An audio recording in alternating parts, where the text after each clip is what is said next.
A $20,000 award is being offered for information in a shooting Friday night in North Philadelphia. Police are searching for 7 suspects seen in this surveillance video. All of them had guns. They fired at least 30 shots on Ingersoll Street, killing a woman and injuring 3 men. The suspects then fled in a dark-colored Chevy sedan and a dark-colored Buick SUV. The rate of gun violence in Philadelphia is rising at a record pace. At least 7 people were shot in broad daylight yesterday, among them a 12-year-old boy. Eyewitness News reporter Howard Monroe is live outside of police headquarters with the very latest. Good morning, Howard. Good morning to you, Jim. That 12-year-old is expected to recover. However, an 18-year-old is now among the 276 people who've been shot and killed in the city so far this year. All the young men that was on that corner when this happened, somebody seen who it was, actually who it was, or somebody know exactly who it was. Neighbors hoping someone will come forward after 5 people were shot in Strawberry Mansion. That shooting happened at 30th and Cumberland Tuesday afternoon. The 18-year-old was shot twice in the head and was pronounced dead at Temple Hospital. A 15-year-old was also shot. They were shot in the leg and listed in stable condition. I just heard a bunch of shots fired. After I got up off the ground, I kind of looked, around the back of the car, and I just seen a bunch of people scattering. In another shooting, the youngest known victim of the day was a 12-year-old. Police say they were shot in the wrist just after noon on the 2100 block of North 5th Street. It's sad to say that I wish that we can get back to the days of when it takes a village to raise a child. Later in the afternoon, another 15-year-old was shot in the shoulder on the 100 block of North Peach Street in West Philly. So far this year, 276 people have been killed by gunfire in the city. That's 30% more than this time last year and the highest number since 2007. We got to figure out a way to come together, witnesses to come forward, solve these crimes, and ensure that no one feels that this is normal. This is not normal. It's not okay. Now, according to the latest data available from the police department, there have been nearly 2,000 shootings so far in the city this year, resulting in 1,200 victims. Live outside of police headquarters, Howard Monroe, CBS 3 Eyewitness News. Some staggering numbers there, Howard. All right, thanks so much. And now to our top story. Breaking overnight, a 17-year-old is shot while sleeping in Philadelphia's Ogons neighborhood. Eyewitness News reporter Jan Carabeo is live at Northwest Detectives this morning, where investigators are now working on that case. Jan, talk about a close call here. What a frightening night for a group of people inside of this home. Janelle, good morning. And that includes a 17-year-old boy who was shot 3 times and ended up in the hospital. Fortunately, he is in stable condition. Now, we're told he was just sleeping on his friend's couch when all the gunfire rang out this morning. Police are still searching for the person or the people responsible. Take a look at the video. We'll take you to the scene here in Ogons. We're told this latest round of gun violence broke out around 1:30 this morning here on the 1900 block of West Lavier Street. We're told there were 3 people at home at the time of this shooting. Now, the teen who was shot 3 times in the leg. Those bullets coming through the window and piercing the couch. We're told that the people responsible, or the person responsible, walked onto the porch of this home and fired through the window into the living room. The 17-year-old who was injured was taken to Einstein Hospital and, as I mentioned, in stable condition this morning. This could have ended so much worse, though. Investigators say the shooter or shooters fired at least 9 times into the home. 2 other people, as I mentioned, were inside as well, including an 18-year-old who lives there and a 21-year-old. Investigators say they were actually awake and playing video games in the very same room when their 17-year-old friend was shot. Really, really lucky, because the shooter clearly was standing on the porch firing most of the shots and was just several feet away. Even though he went through the front window, through the couch, it was just a distance of a few feet. And for the 17-year-old to only be struck in the leg and in stable condition, he is very lucky. The other bullets went into the ceiling and living room and dining room walls.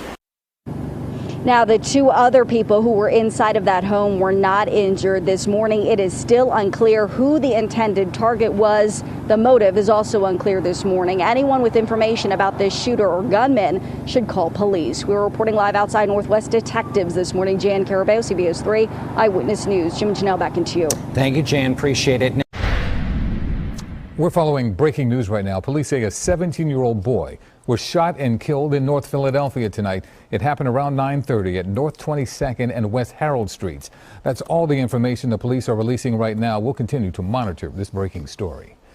And Philadelphia police say that an argument ended in the shooting of an 18-year-old woman at Penn's Landing. The shooting happened around 2:30 this morning near the Ferris wheel. Investigators say the victim was with two friends when three people approached and started arguing. Then a woman shot the victim in her left thigh. She's in stable condition. Police hope surveillance cameras can help them solve this case. Also breaking overnight, a teenager is shot and killed after buying pizza in Philadelphia's Northern Liberties neighborhood. Gunfire erupted overnight in front of the Papa John's on 7th and Girard. Police say the 19-year-old victim was ambushed while sitting in a minivan. He was shot in the chest and died at the hospital. The shooter then crashed into a parked car, leaving a bumper behind on Girard Avenue. Police are looking for a silver car with front end damage. This morning, a double shooting sends two 20-year-old men to the hospital in North Philadelphia. Gunfire erupted around 11:30 last night on 16th Street and West Lehigh Avenue. Police say one victim was shot in the thigh and ankle. The other victim was shot in the leg. Both victims are in stable condition. Police have not made any arrests. Shooting at a basketball court leaves two men injured. This happened at 11th and North Streets in North Philadelphia last night. Police say the victims, a 19-year-old and a 22-year-old, drove themselves to the hospital and are in stable condition. No word yet on a motive, and the shooters do remain at large. New this morning now, a double murder is under investigation in South Philadelphia. Two men, both 24 years old, were found shot around 10 o'clock last night at 6th and Snyder Streets. Both men were shot several times and were pronounced dead at area hospitals. Investigators are searching for the suspect. Just a few hours before that, a 22-year-old man was shot and killed inside a house on the 200 block of South 49th Street in West Philadelphia. Police have not identified the victim. So far, no one has been arrested in either of the shootings. New at 11, a 23-year-old man has died after he was shot in his chest and arm. This also happening in the city's Cobb Creek section. Shots were fired just after 4 this afternoon at 61st and Christian. Right now, there are no arrests in the case. And the narrative continuing here, police responded to a shooting in the 1100 block of Bodine Street in Northern Liberties this morning. Investigators say a 25-year-old man walked into Temple University Hospital with a bullet wound to his back and a graze wound to his head. The shooting happened around 11 o'clock. Police have not made any arrests. In other news, a suspect is facing attempted murder and related charges for the shooting of a 7-year-old boy on his front porch in West Philadelphia. That suspect has now been identified as Christopher Linder. Zamar Jones was playing with his toys around 7:40 on Saturday night when he was caught in the crossfire of a shootout. Police say at least 16 shots were fired. The boy was shot in the head and is now in a coma at Children's Hospital. We spoke with a family friend who told us that everyone on the block loves this little boy. If this man knew the little boy that he hurt, he would be hurting the way we hurt him. You shot someone you wasn't even shooting at. And he's a baby. He ain't beginning to live his life. You ain't beginning to live your life. Like, this doesn't make sense to me. Well, police are still searching for two additional suspects. The violence continued tonight in Olney. A 28-year-old man was shot and killed while sitting in a car. The shooting happened in the rear driveway of a home in the 5000 block of 8th Street. No weapon was recovered and no arrests have been made. A 31-year-old man is in critical condition tonight after he was shot 3 times in East Germantown. Police were called at 5:30 to the 6200 block of Lime Kiln Pike. The victim was shot a total of 3 times, as we've said, including the chest. He was transported by police to Einstein Medical Center. A weapon was recovered from the scene. There have been no arrests. Now, at first, we begin with breaking news. Good evening. I'm Joe Holden. Police are on the scene of a homicide in Mount Airy. Investigators say a 31-year-old man was shot and killed in the 6700 block of Chew Avenue shortly before 7:30. Police say he was shot multiple times in the torso and was pronounced dead at the scene. There are no arrests at this time. It's unclear if investigators have any leads. Philadelphia police are investigating a hit and run into Coney that left a 4-year-old boy in critical condition. It happened around 9 o'clock last night on the 6600 block of Keystone Street. Now, authorities say the boy was struck by a silver vehicle which fled the scene. Police are now searching surveillance cameras that may have spotted the vehicle, hoping to get more clues. The number of people killed by gun violence continues to skyrocket in Philadelphia. Overnight, police report 5 more homicides. Eyewitness News reporter Dan Cobbs is live at police headquarters with the very latest. Good morning, Dan. Good morning, Jim. 5 more homicides, 7 people shot as well. All of it happening from 7:45 in the morning till now. Meanwhile, Police Commissioner Danielle Outlaw was out in North Philadelphia marching with people who are hoping to see this plague of gun violence end in the city of Philadelphia. Already this year, 283 people shot and killed. 5 more last night, 2 at a gas station on the 6200 block of Broad Street, a 29-year-old man and a 50-year-old man. Police say as many as 28 shots fired from 3 separate weapons.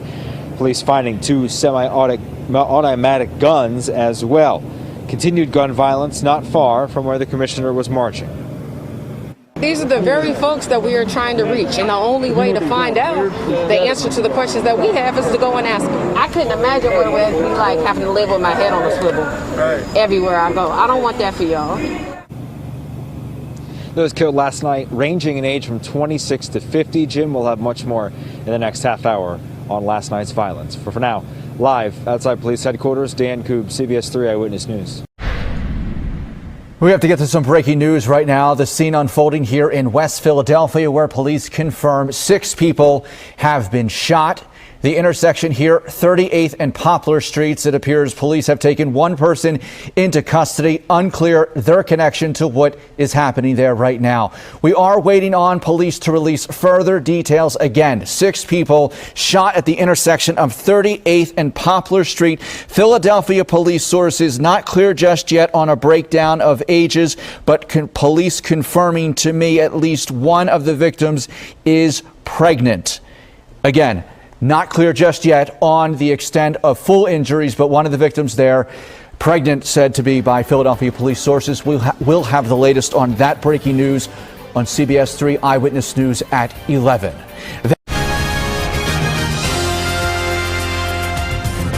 Breaking right now on the news at 10, caught in the crossfire. Police say a 7-year-old boy is fighting for his life after a shooting in West Philadelphia. Good evening to you. I'm Joe Holden. The child was shot around 7:30 this evening in the 200 block of North Simpson Street. Eyewitness News reporter Alicia Reed live at the scene with the latest on the child's condition and the unfolding police investigation. Alicia.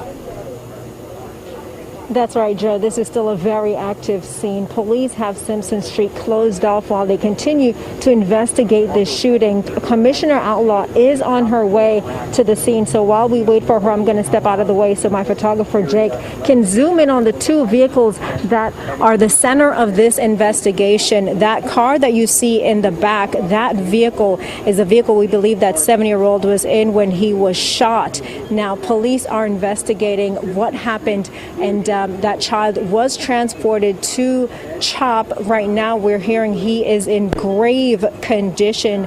Neighbors here are very upset tonight, very upset and on edge that an innocent child was shot on the street here on the 200 block of North Simpson Street around 7:30 this evening while the sun was still out. Now, Commissioner Outlaw calls this a senseless act and says this will have a lasting impact on the child, his family, and the community, and that the police department is committed to securing justice and promoting healing for everyone affected by this shooting. Now, in a statement, the commissioner says, in part, while every act of gun violence is lamentable, it is especially tragic when the victim is among our most vulnerable, and it is our collective responsibility, police and community, to ensure that our children are safe and well protected. Now, police say an arrest was made, but as of this hour, there still has been no recovery of that weapon. Reporting live from West Philadelphia, Alicia Reed, CBS 3 Eyewitness News. Alicia, we know you are waiting on the police commissioner to arrive there. Of course, we will see you on Eyewitness News at 11 with the very latest for this breaking news. Thank you. News headlines now. Gunfire in West Philadelphia ends with a 7-year-old boy caught in the crossfire while playing on his porch. Eyewitness News reporter Howard Monroe is live at Children's Hospital for us this morning to bring us up to date on this child's condition. Howard.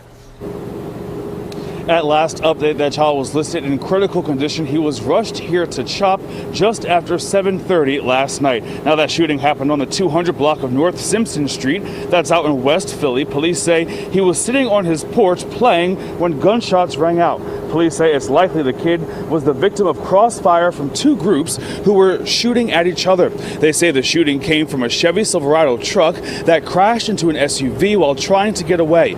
Police found at least 15 shell casings. A person ran away on foot and was arrested a short time later. It's not clear if that person was the actual shooter. Commissioner Danielle Outlaw and City Councilman Curtis Jones were in the neighborhood after that shooting. Outlaw said that they will use this shooting as a motivator to continue to fight crime. Jones called this shooting unacceptable. The personal part of it is I have grandkids that boy's age. And if you're not safe on your own porch, where are you safe? And so we have an obligation to deal with the root of the problem, but we also need to protect young lives so that they can have a future. And we just have to do what we have to do. For those who want help, let's give them some help. For those who don't, they gotta go. They have to leave our neighborhood. Now, Commissioner Outlaw described this shooting as retaliatory. Again, one person was arrested. However, it is not clear if that person was the actual shooter. Also, no weapon has been recovered. Live outside of CHOP, Howard Monroe, CBS 3 Eyewitness News. All right, Howard, thanks so much. Vandals strike again, blowing up another ATM. You can see a large hole in the machine on the 4500 block of Walnut Street. So this is in University City. Police and fire department responded just after 3:30 this morning after neighbors reported the explosion.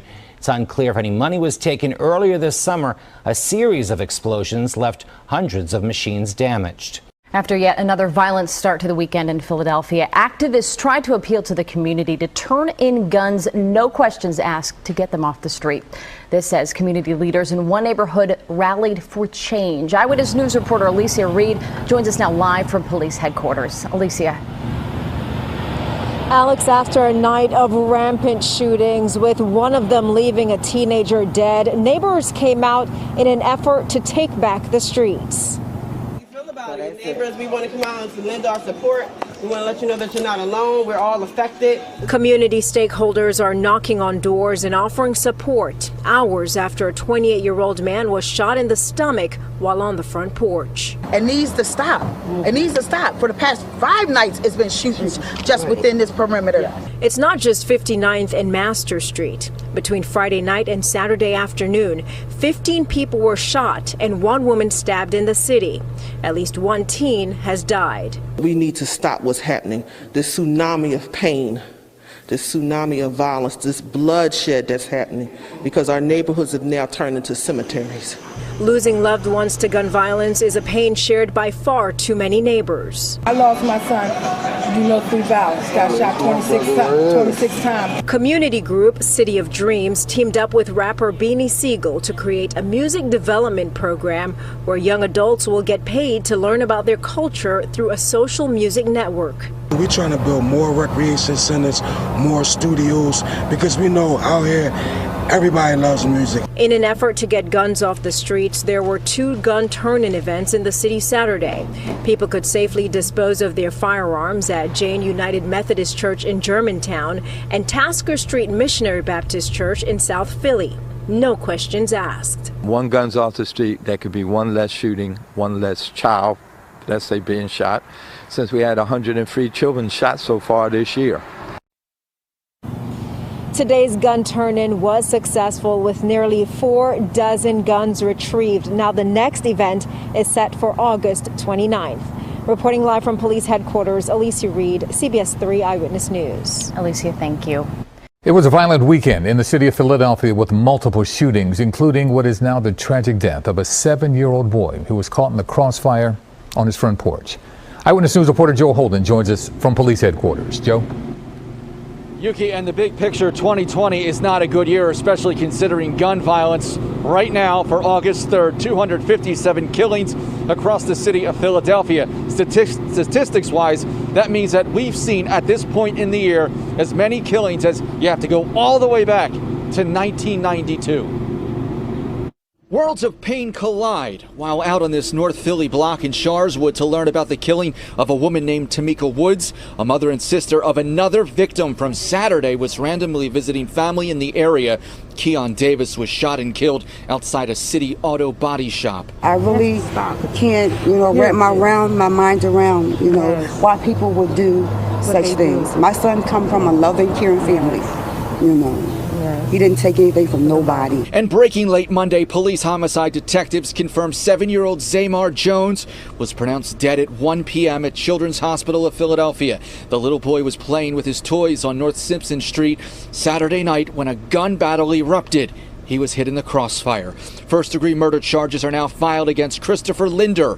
Philadelphia police spokesman Staff Inspector Sekou Kinnebrew addressed the senseless violence that has claimed at least 2 innocent people in just a matter of hours. A lot of these are beefs, people that got inflamed, tensions inflamed over maybe social media insults or things like that, or perceived insults, and just handling it and just reckless, callous, criminal ways that are affecting people outside of those who they're having these rivalries with. Meanwhile, a plea from a shell-shocked mother to the city. A woman who will bury her son tomorrow.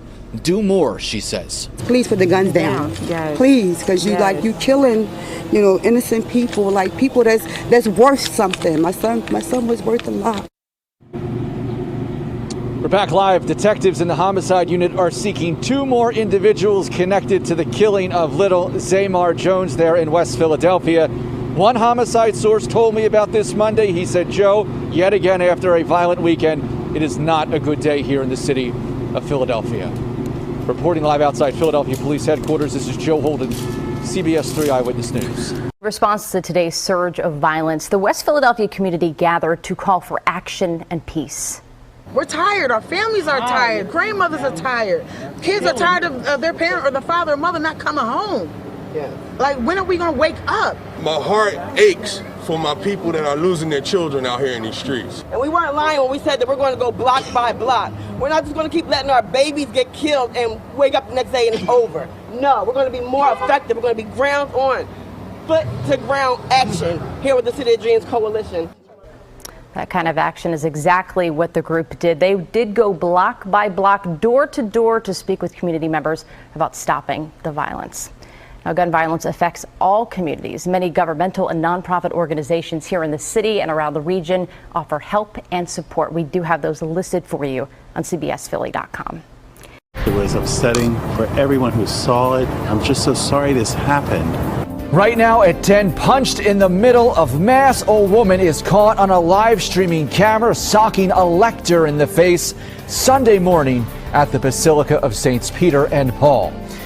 Good evening, I'm Joe Holden. This disturbing act of violence has police trying to figure out reasons why and also track down that woman who landed 2 sucker punches as mass was underway. Eyewitness News reporter Trang Do live at the Basilica with where the police investigation stands and reaction. Trang.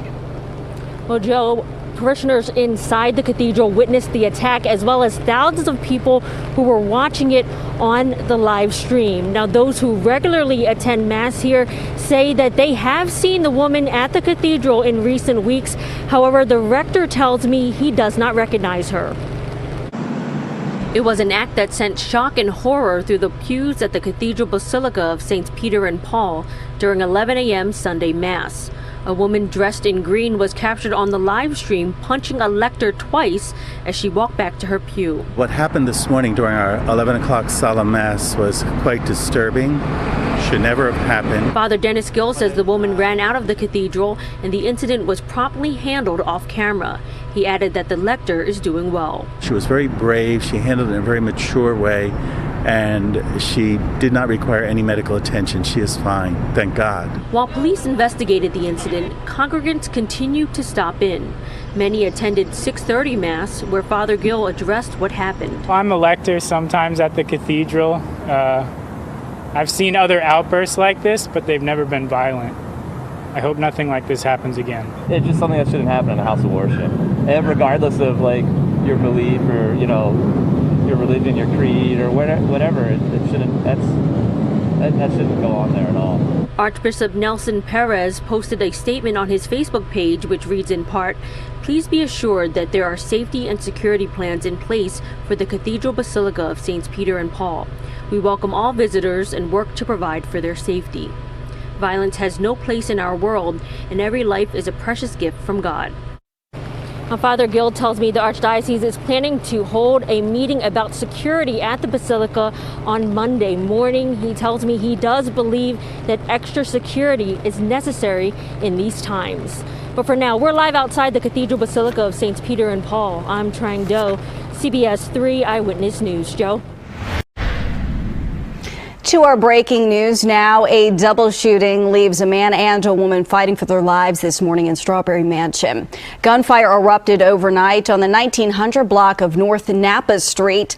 A man was shot multiple times. His condition is still unknown. A woman was shot in the chest as well. She is in critical condition. Investigators are working to determine a motive. So far, no arrests. We begin with an important conversation and an urgent call to stop the violence. Hello, everyone. I'm Yuki Washington. Jess is off tonight. Community members in West Philadelphia organized an emergency meeting following the shooting death of 7-year-old Zamar Jones. Zamar is just one of 100 children shot thus far in the city this year. Eyewitness News reporter Kimberly Davis has more on tonight's meeting and the city leaders who were also in attendance. Kimberly? Yuki, according to the statistics, the gun violence in Philadelphia is increasing. Just this week alone, multiple residents told me that they are looking to move out of Philadelphia in hopes of their lives being spared. Tonight's emergency community meeting was meant to address some of those concerns.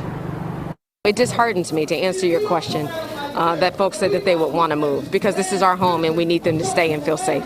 As the city of brotherly love continues to bleed out due to senseless gun violence, city leaders, including the police commissioner, gathered with residents on the 200 block of Simpson Street to address the violence, the same block where 7-year-old Zamar Jones was shot. District Attorney Larry Krasner. They're going to be held without bail, and I can tell you they're going to be prosecuted vigorously, justly. Police have arrested all 3 suspects involved in the killing of Zamar. Though arrests have been made, a community who loved that little boy is still hurting. When it happened, I ran down there and I seen it, and it's something that I'm never going to forget. Shanae Miner tells us she's happy to see city officials concerned about the violence in her neighborhood, but says the mindset of those on the streets has to change in order to curb the violence. Now I won't even let my child outside. She's scared to come around here to play with her friends. She's telling me she don't want no more of her friends to die. So how do you think I feel as a mom hearing that from an 8-year-old? It's not a good feeling, and something has to give. Commissioner Outlaw thanked everyone who came out to tonight's emergency community meeting, but she also reminded them that police cannot fix the gun violence alone. We're live outside of police headquarters. I'm Kimberly Davis, CBS 3 Eyewitness News. Kimberly, thank you. A $10,000 reward is now being offered in the shooting of a 6-year-old girl in West Philadelphia. It happened Wednesday night on the 900 block of 42nd Street. Police say the girl was playing with friends when she got caught in the crossfire. The little girl was shot in the chest and rushed to the hospital in stable condition. If you know anything about the case, please contact the police. But first, tragedy in Cobbs Creek. Police are trying to track down the person who plowed into a woman crossing the street and then took off. Good evening to you. I'm Joe Holden. Tonight we've learned the identity of that woman who died as a result of her injuries. Eyewitness News reporter Alicia Reed is in West Philadelphia's Cobbs Creek neighborhood, the scene of that hit and run. Joe, this is a very busy roadway with cars constantly speeding in both directions. Now, police say Avante Reynolds was on her way to the park when tragedy struck. Just after 8 o'clock last night, the 25-year-old was standing on the yellow lines when a vehicle heading northbound plowed into her at the Catherine Street and Cobbs Creek Parkway intersection, sending Avante 50 feet into the southbound lane where a white Kia Telluride ran over her legs. Now, police say the first vehicle kept going. The second car stuck around. Avante was rushed to Penn Presbyterian but died about 40 minutes later. We're about a mile and a half from her home. Avante's family tonight, as you can imagine, is distraught. They're looking for answers. Here at the scene, one neighbor tells me drivers treat this parkway like a speedway. He says there was another deadly accident last summer that included a motorcycle. As for this incident, police are looking for the driver that initially hit Avante. It was a light-colored vehicle and it may have body damage. Now, if you have any information that can help in this case, you're urged to call police. Reporting from Cobbs Creek, Alicia Reed, CBS 3 Eyewitness News. Breaking right now at 10, gun violence at a crisis level this weekend in the city of Philadelphia. This time, police rush to the scene of a deadly shooting in East Mount Airy. And just into our newsroom, word that it's hard to hear, but for the second time in 24 hours, a child has been grazed by a bullet. We come on the air once again this evening with breaking news. A wave of gun violence has seemingly gripped the city of Philadelphia. Police say a gunman shot and killed a 25-year-old man on Sharpnack Street in East Mount Airy. Detectives marked the shell casings here in the 100 block. The victim was shot in the back and died at Einstein Medical Center. Police have no arrests. Also breaking, a child is grazed by a bullet in a triple shooting in Grays Ferry. The 11-year-old boy was hit in the back here in the 1500 block of Napa Street. A 31-year-old man was shot in the chest. He is listed in critical condition at Penn Presbyterian Medical Center. A woman was shot in the foot. Right now, police are searching for that shooter. Let's get to Eyewitness News reporter Trang Do live at police headquarters with more on what has been a wicked weekend of violence. Trang. Well, Joe, these extremely violent weekends seem to be sadly becoming the norm here in Philadelphia, especially with children getting caught in the crosshairs. As you mentioned, this is the second time in 2 days that an 11-year-old boy was shot in the city of Philadelphia. Another violent weekend in Philadelphia that resulted in children being shot. Just after 7:45 this evening, a bullet grazed the back of an 11-year-old boy on the 1500 block of Napa Street in Grays Ferry. A 43-year-old woman and 31-year-old man were also shot. Saturday, bullets grazed another 11-year-old boy's shoulder and head as he walked from the Alney Recreation Center just before 10 p.m. They say he was out here playing basketball. No, he wasn't the intended target. And they say it was 12 shots fired and things, but they say he was a visitor from Pottstown. Right around the same time, a barrage of bullets rained down on a group of people having a cookout at the Claiborne and Lewis Playground at 38th and Poplar in West Philly. I thought I heard firecrackers, fireworks of some kind. They were down there minding their business, having a cookout, and nobody did anything or said anything to them. They seemed to be enjoying themselves. 3 men and 3 women, ranging in age from 17 to 59, were shot. Police say one of the victims is pregnant. They are all expected to survive. And it's sad, not only that kids, but a lot of females is getting shot too. And it's like, you know, you can't even go outside and play. You can't sit outside on your steps comfortable. It's getting real sad and depressing. In total, at least 22 people were shot in the city Saturday and Sunday thus far. People we spoke to say conflict resolution needs to be taught early at home and in school so that people don't default to violence when they get into disputes with others. When somebody offend you, as opposed to go grabbing the gun, learn what to do, how to de-escalate. Most of the times the people they shooting at don't even get shot. It's the innocent bystanders. And it's babies. And it's killing our community. It's killing us. And Police Commissioner Danielle Outlaw released a statement saying that she was devastated by the rampant gun violence. She wrote in part, quote, "These acts of lawlessness have no place in our communities, and I remain steadfast in that we will hold accountable those individuals who seek to cause harm in our city." However, so far, 20 plus people shot in the city and no arrests have been made. But for now, we're live outside of Philadelphia Police Headquarters. I'm Trang Do, CBS 3 Eyewitness News. Joe, I'll send it back to you. Trang, that is a staggering piece of information. Thank you for that live report and wrapping all of that around. And then our top story developing right now at 5, shots fired during a police investigation in Nicetown. Let's get to Eyewitness News reporter Natasha Brown with the very latest. She is near the scene. Natasha. Well, Jessica, we can tell you that this investigation is now entering its 5th hour at this point, and it is still very much an active scene here behind me in the Nicetown section of Philadelphia, as police have blocked off a large portion of this area, an area that spans several blocks at this point. Here's what we know so far. A narcotics investigation was underway in this area just before noon today, involving a plainclothes police officer, an undercover officer, and an unmarked car. This was just before noon, as we said. During the course of that investigation, the undercover officer was approached by the suspect or had some encounter with him, and that's when gunshots were exchanged. Here in this area of the 4300 block of Clarissa Street, and also the 2000 block of Denny Street, that narcotics investigation took the narcotics officers to that location.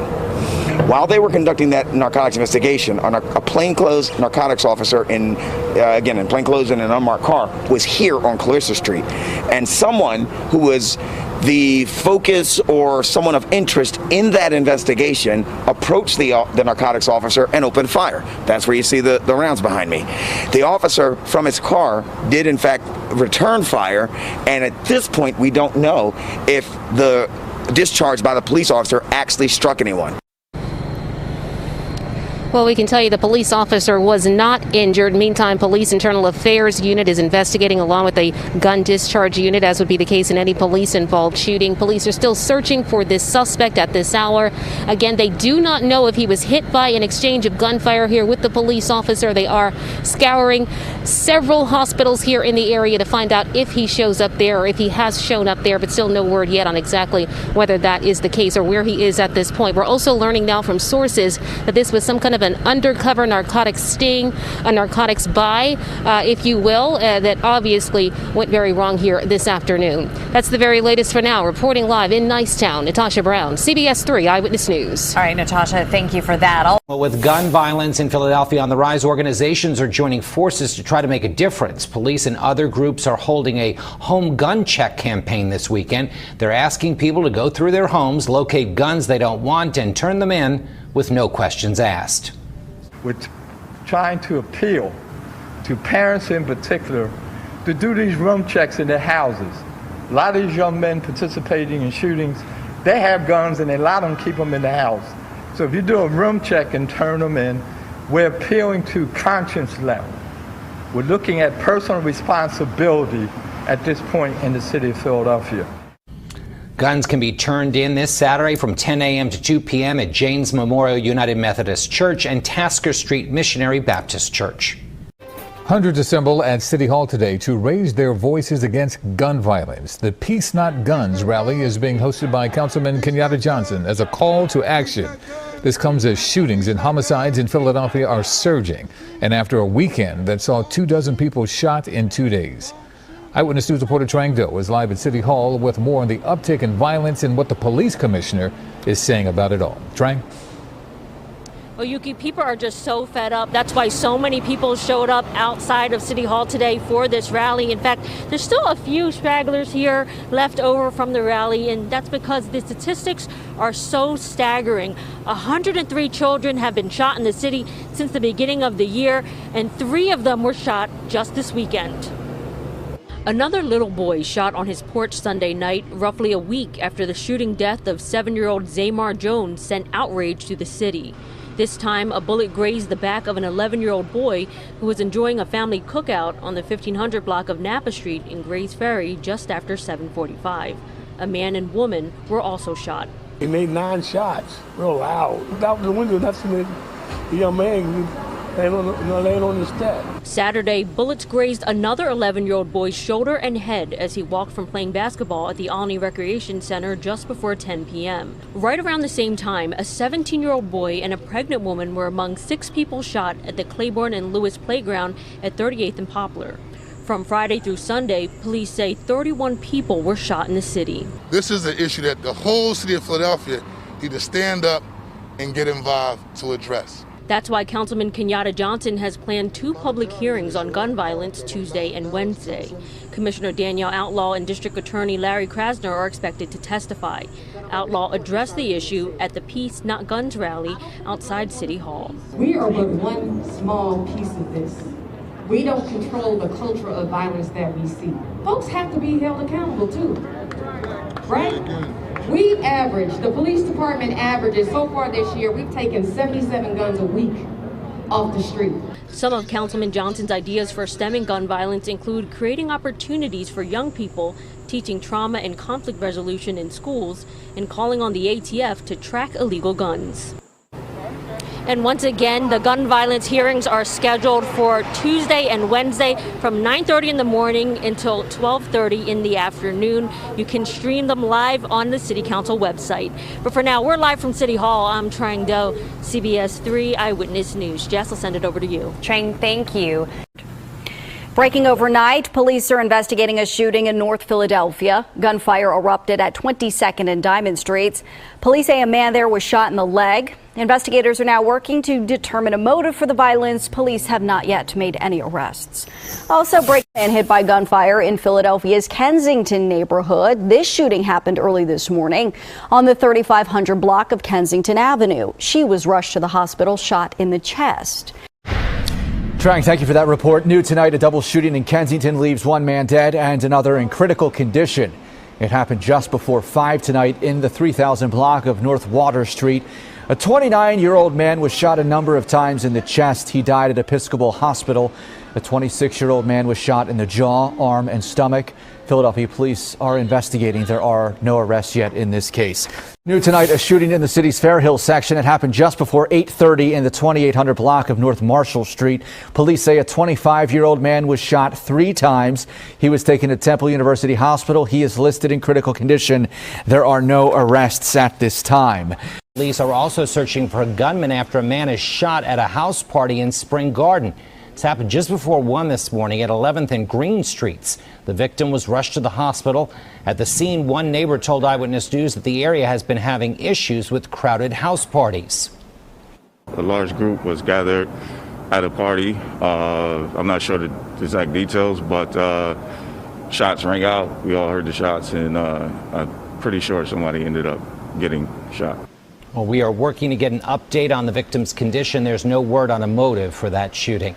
Also new overnight, Philadelphia police investigating a shooting in Kensington that put a man in the hospital. The call came in just before midnight to the 3000 block of Water Street. A man was driven to the hospital after he was shot in the chest. About 2 blocks from the scene at Front and Clearfield Streets, police found a car struck by gunfire. East detectives are now on the case. Also new this morning, a man is in critical condition after he was shot in Philadelphia's Kensington neighborhood. This happened just after midnight at Emerald Street and Hart Lane. Police say the 29-year-old victim was shot in the chest. Investigators are working to determine a motive for the shooting. So far, no arrests. New tonight, a 34-year-old man is dead after being shot multiple times in North Philadelphia. The shooting happened around 6:30 in the 2000 block of North Marshall Street. Police say the man was shot twice in the chest, 4 times in the thigh. He was taken to Temple, where he was pronounced dead a short time later. There are no arrests right now. Well, new this morning, Philadelphia police are searching for a gunman after a man is shot and killed in the city's Frankfurt section. Happened around midnight on the 1600 block of Pratt Street. Police found the 26-year-old victim shot in the head. Medics pronounced him dead at the scene. Detectives found a gun nearby. There's no word on a motive. Another shooting, this one in West Philadelphia, sending a 32-year-old man to the hospital. This happened just after 11 o'clock last night on the 1700 block of Lindenwood Street. Police say the victim was shot twice and is in stable condition. Authorities are now asking anyone with any information to give them a call. This morning, a 27-year-old man is in critical condition after he was shot multiple times in North Philadelphia. Police say he was shot sometime before midnight on the 2000 block of Judson Street. So far, no word on who may have pulled the trigger. Gun violence continues to plague Philadelphia as more young men are killed in broad daylight. The most recent shooting happened around 3:30 this afternoon on the 1800 block of George's Lane in Winfield. Police tell us a man in his early 20s was shot several times. That man later died at the hospital. Investigating another deadly shooting overnight. Officers on patrol heard gunshots and found a man shot in the chest on Lancaster and Haverford Avenues in Powelton. Police say the victim was holding $30 in his hand. He was rushed to the hospital where he later died. Police are investigating the case as a possible robbery. There's no word yet on any arrests. New tonight, police are investigating a deadly shooting in Southwest Philadelphia. Eyewitness News here in the 5800 block of Trinity Street. Police say they found a 28-year-old man lying in the street with a gunshot wound to the head. He later died at the hospital. If you have information about the case, you're asked to call police. Also breaking tonight, the man wanted for attempted murder of an undercover Philadelphia police officer is in custody. Anthony Cromwell was arrested just before 7 o'clock on the 200 block of South Ithan Street. Police say on Tuesday morning, Cromwell opened fire on an undercover officer while in his unmarked car. The officer was there as part of a narcotics investigation. That officer was not injured. A shocking spree of violence across Philadelphia this weekend. Dozens of people shot, including 3 people in just one incident. Good evening. I'm Alexandria Hoff in for Joe Holden. The numbers are staggering, with neighborhoods all over the city rocked by violence. So far, 35 people have been shot at 32 different shooting scenes this weekend alone. One man was shot 10 times. 3 people were stabbed, 2 in Center City. And we do have some breaking news to tell you about. That total number of shootings might be going up. CBS 3 is on the scene of what appears to be a shooting on Chelton Avenue in the city's Ogons neighborhood. Police are there, and we are working to get more information for you on this.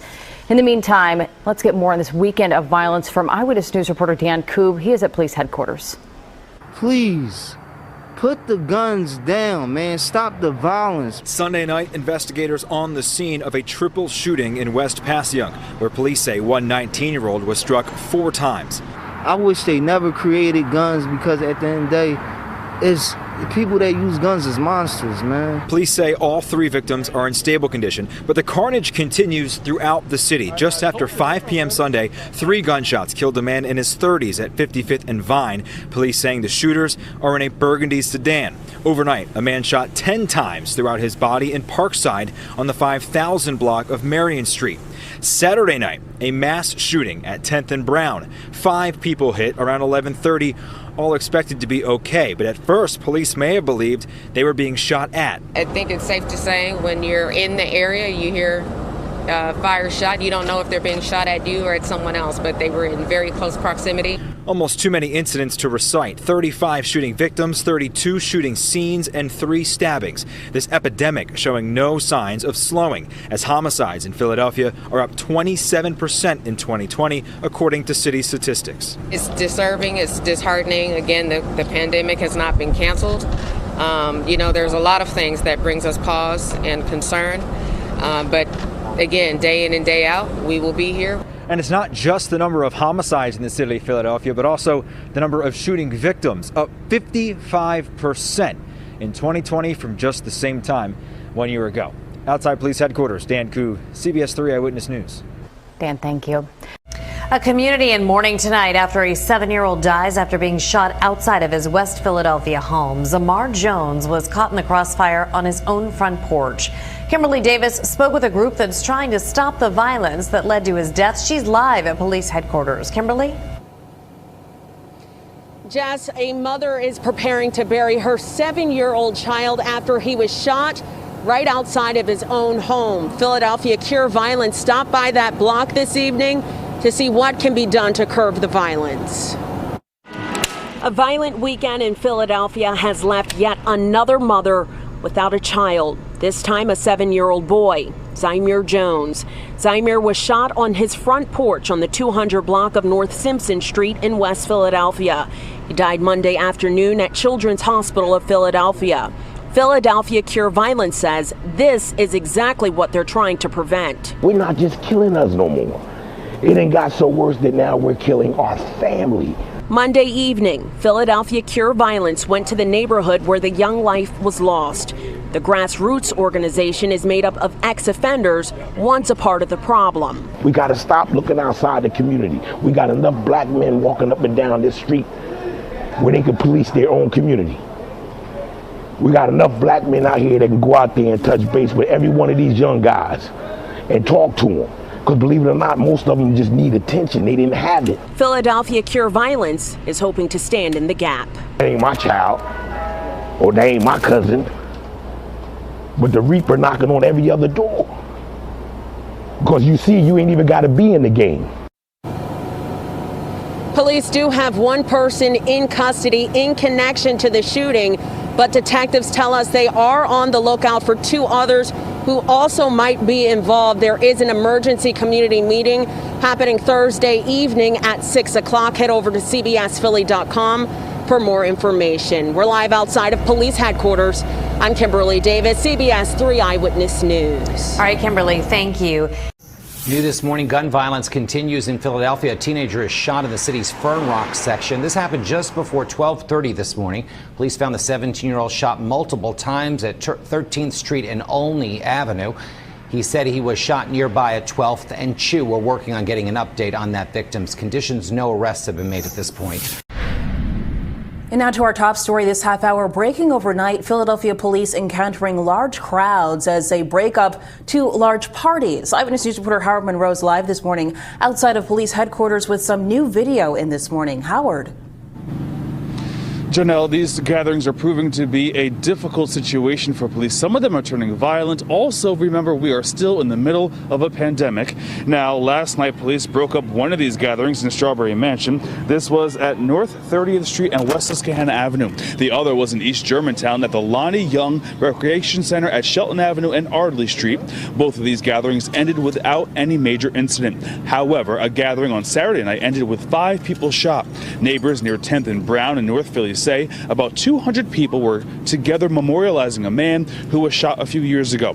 That's when they say a group of people on motorcycles drove by and started firing into the crowd. 5 people were injured. No one was killed. Police Commissioner Daniel Outlaw said the pandemic and these large crowds could lead to trouble. It's disturbing, it's disheartening. Again, the pandemic has not been canceled. There's a lot of things that brings us pause and concern.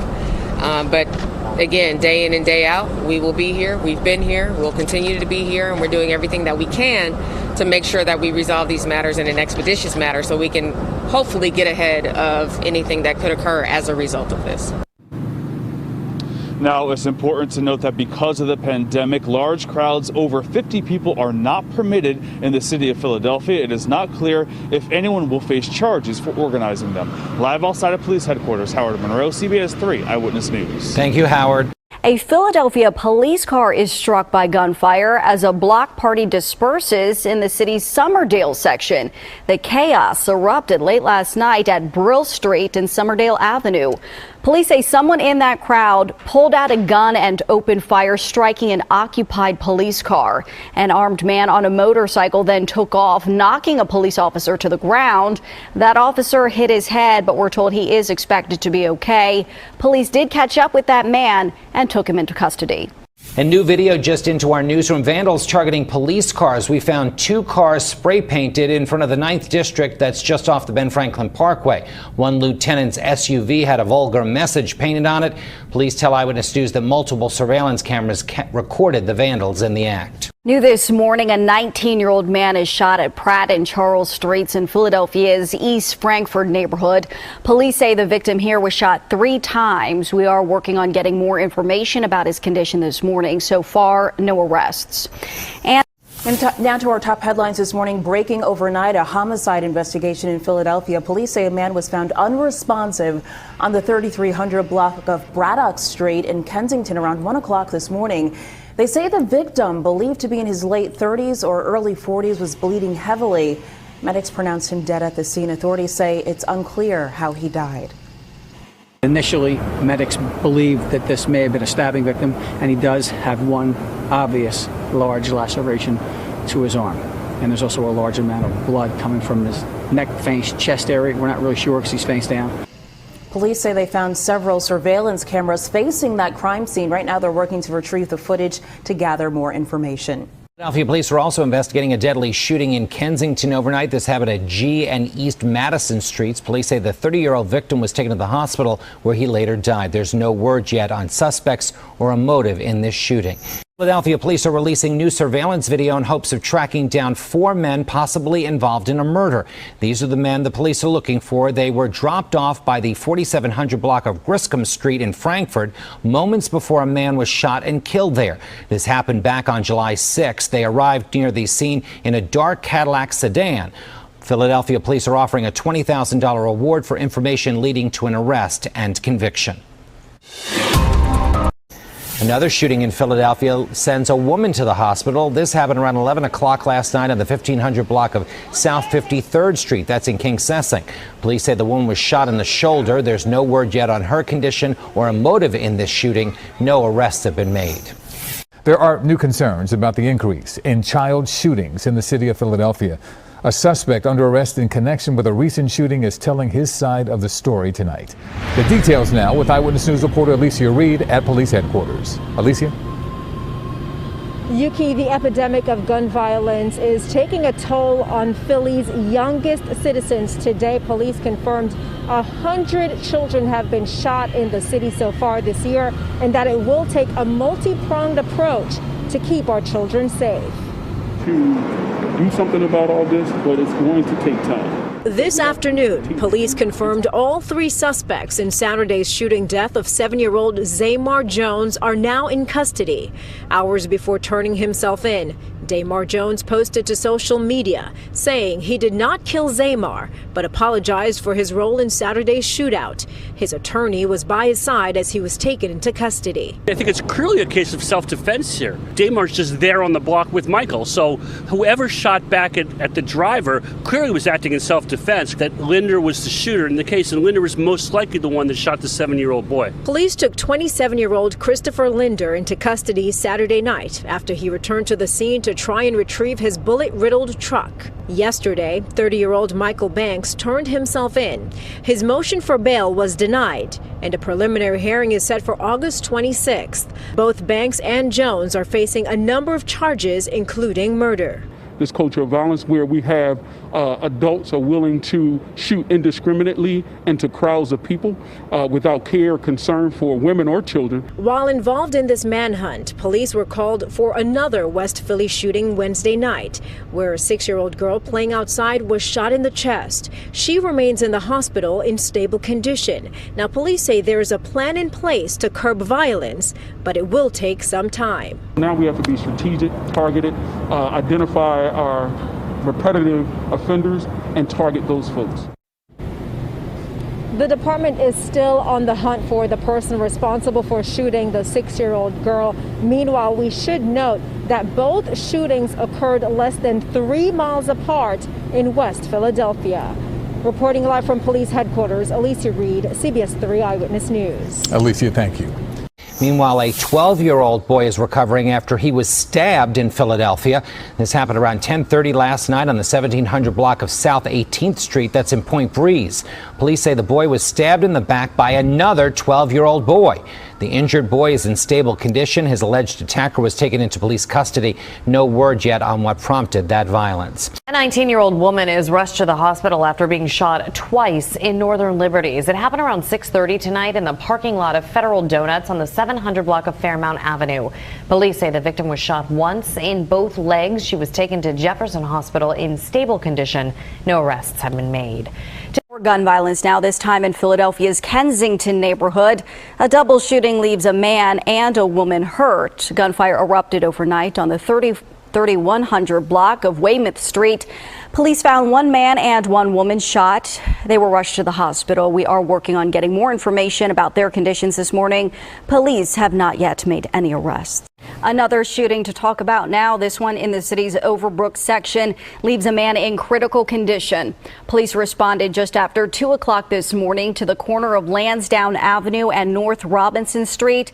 That's where a 23-year-old man was shot twice. He was taken to the hospital. Police say there are no arrests yet in this case. Breaking news, 3 people are shot in West Philadelphia. Police believe the victims may have been caught in the crossfire. The shooting happened around 10 tonight at 55th Street and Baltimore Avenue in West Philadelphia.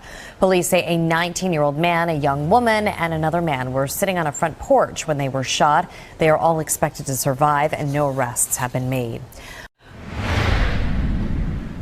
We are following breaking news. 3 people have been shot in North Philadelphia. It happened on the 1200 block of North Hutchinson Street around 9 p.m. A 17-year-old girl and an 18-year-old were also shot. Police say another 18-year-old woman was grazed by a self-inflicted gunshot wound. All 3 are in stable condition. 2 people have been taken into custody.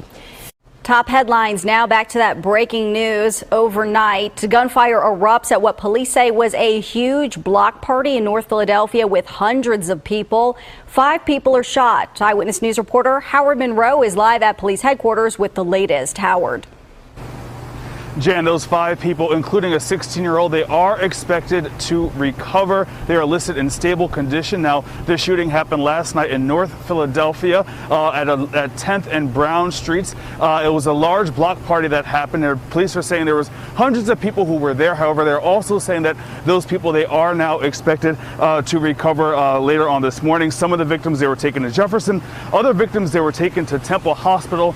Now, it is important to note that these block parties, they are not being permitted yet by the city of Philadelphia. That is because of the ongoing pandemic. Again, 5 people, they were shot overnight in North Philadelphia. However, they all are expected to recover. That includes the 16-year-old boy who was shot. But for now, live outside of police headquarters, Howard Monroe, CBS 3 Eyewitness News. All right, Howard, thanks so much. The violence continued today after a deadly shooting in broad daylight in North Philadelphia. Police tell us a 56-year-old man died after being shot in the chest and arm on the 2100 block of Ridge Avenue. So far, no arrests. We begin tonight with breaking news. Another young child, the victim of gun violence in Philadelphia. A 6-year-old girl playing outside with friends is shot in the chest. I'm Yuki Washington. I'm Jessica Cartalia. Residents are shocked. They're disturbed that another child is caught up in this senseless violence. Greg Argos joins us now from North 42nd Street with the very latest. Greg. And Yuki, Jessica, you said it. Shocking and disturbing is what happened here around 9:19 this afternoon, the Belmont section of Philadelphia, North 42nd Street. That is where Police Commissioner Danielle Outlaw says there was a gathering of young people, a 6-year-old and her friends, according to family members. They were out here near in front of their homes just enjoying the night, a beautiful evening here where a gun battle, according to the commissioner, happened. And that 6-year-old child was shot one time in the chest, we're told. She was rushed by a family member, an adult family member, to Temple University Hospital. And the only silver lining in all of this tonight is that that 6-year-old girl is in stable condition. Police have not made any arrests here. Multiple gunshots were fired. I count at least 13 markers here on the ground here on North 42nd Street. But once again, this happened at 9:19. We also spoke with the grandmother of another child who was here, a friend of the 6-year-old who was shot, and she describes this insane situation. Take a listen. My daughter and her neighbor were cooking out, and the kids was outside playing. There was 5 of them. Cars pulled up, started shooting at someone, and the children ran because it sounded like it was firecrackers, but it was actually a gun.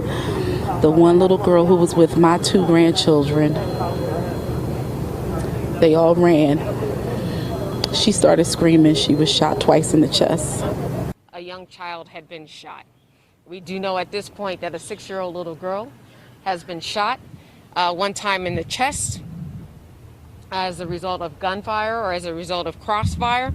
She's in stable condition. We do believe that she will be okay. So that really is, once again, like I mentioned, the silver lining in this, that the commissioner saying that 6-year-old little girl is going to be okay, but once again, rushed to Temple University Hospital. There have not been any arrests, and the commissioner at the end of her press conference here basically begging anyone that knows any information about this shooting of this innocent little girl to come forward with those details.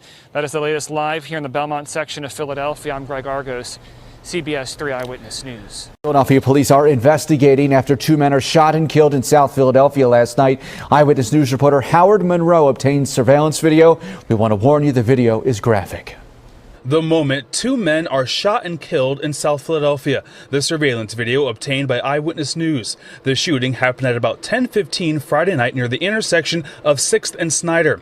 After the shootings, the apparent gunmen leave the scene in a getaway car, while one of the victims lie in the street. Both of the victims were 24 years old. One of them was shot multiple times in the head and body and died at Presbyterian Hospital. The other was shot 5 times and pronounced dead at Jefferson Hospital. Remnants of the shooting were visible on Snyder Avenue Saturday morning. At least 3 cars were hit by bullets and shell casing markers lined the streets. Neighbors said that they were too shaken up to speak on camera for fear of retaliation. Howard Monroe, CBS 3 Eyewitness News.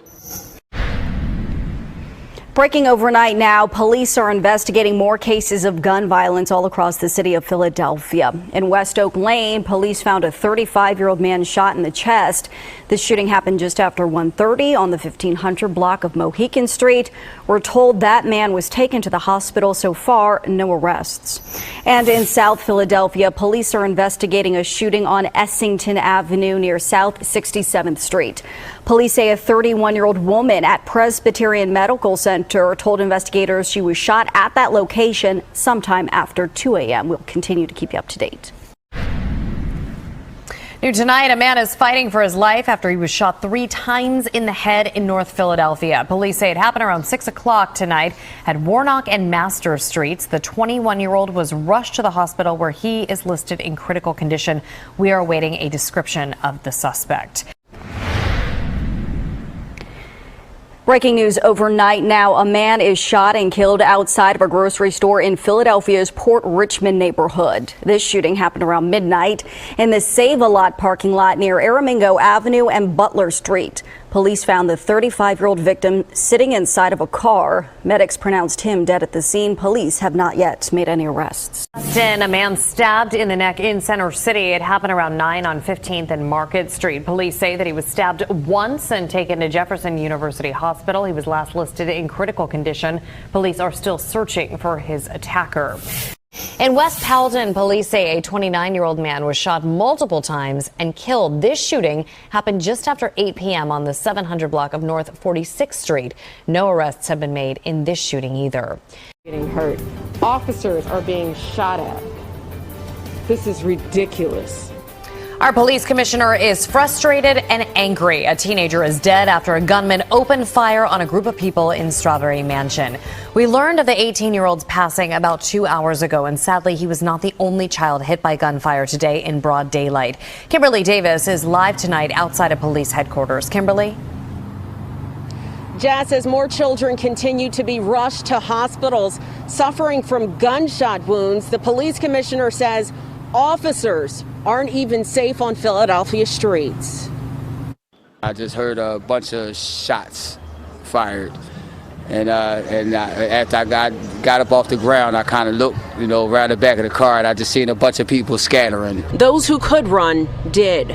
But unfortunately, 5 people were hit in the gunfire at 30th and Cumberland in Strawberry Mansion Tuesday afternoon. One of the victims, just 15 years old.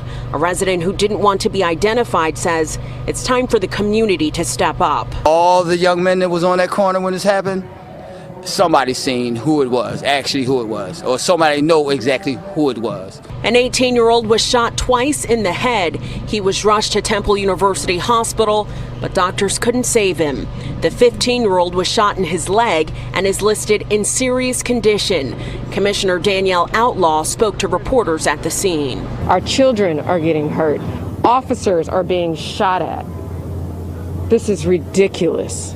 But yet everyone wants to know what we're doing, when we're doing our absolute best to try to get ahead of this. But we're not even safe either. Around 12:15 Tuesday afternoon, a 12-year-old was shot in the wrist on the 2100 block of North 5th Street.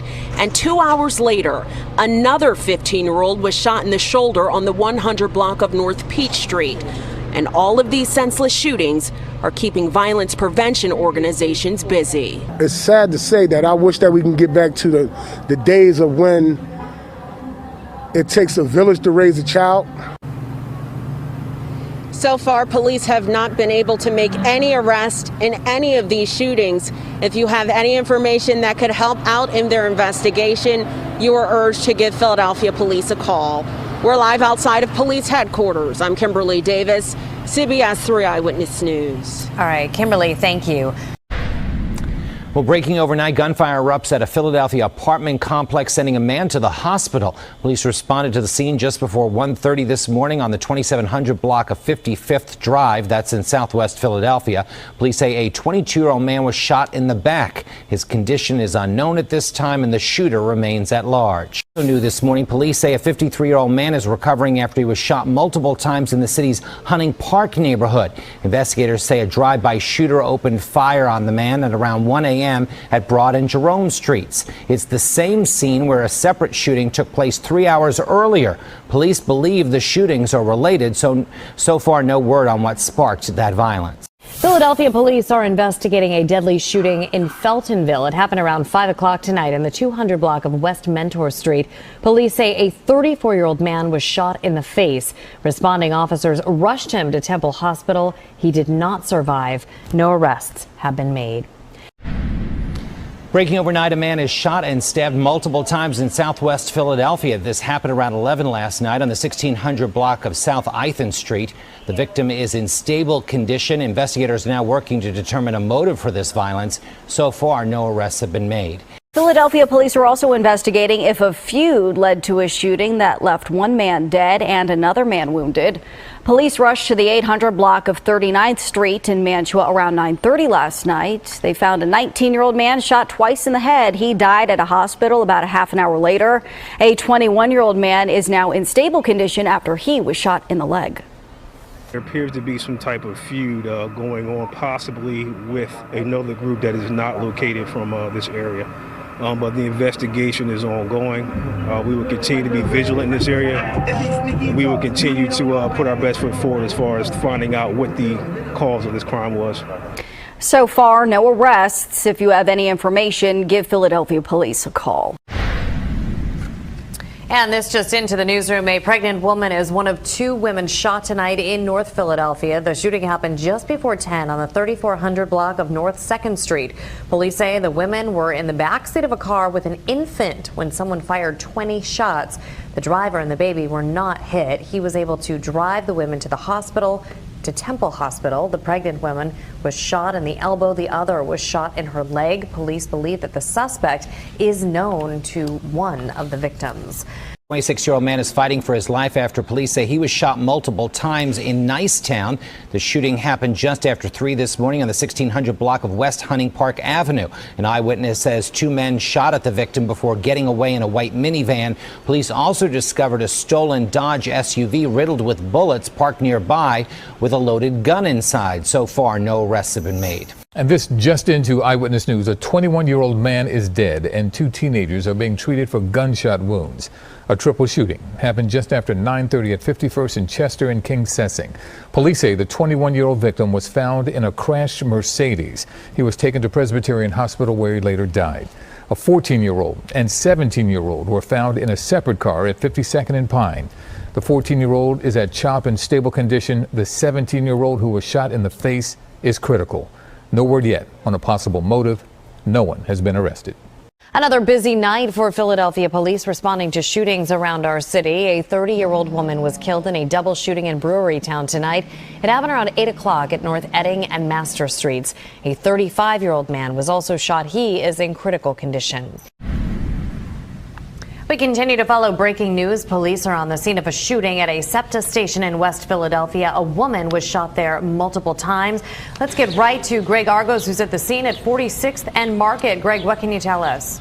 Well, Jessica, this all unfolded around 3 o'clock this afternoon. As you mentioned, 46th Street and Market Street here in West Philadelphia. This is the Market Frankford line. I want to paint the picture here because police say around 3 o'clock, 2 groups of teens were actually chasing one another on the 2nd and 3rd floors of this station when one teen from one of those groups shot at a second group of teenagers but ended up hitting a 33-year-old woman at least 2 times in the stomach area. We want to show you some video from when this was all unfolding around 3 o'clock this afternoon. Police say those teens did not intend to hit that woman. She was perhaps an innocent bystander in all of this. Unfortunately, she was rushed to Penn Presbyterian Hospital. We're told she is currently in stable condition. As for arrests, Philadelphia police in charge of this investigation and SEPTA police say they have not yet made made any, but we were here about 30-45 minutes ago when one man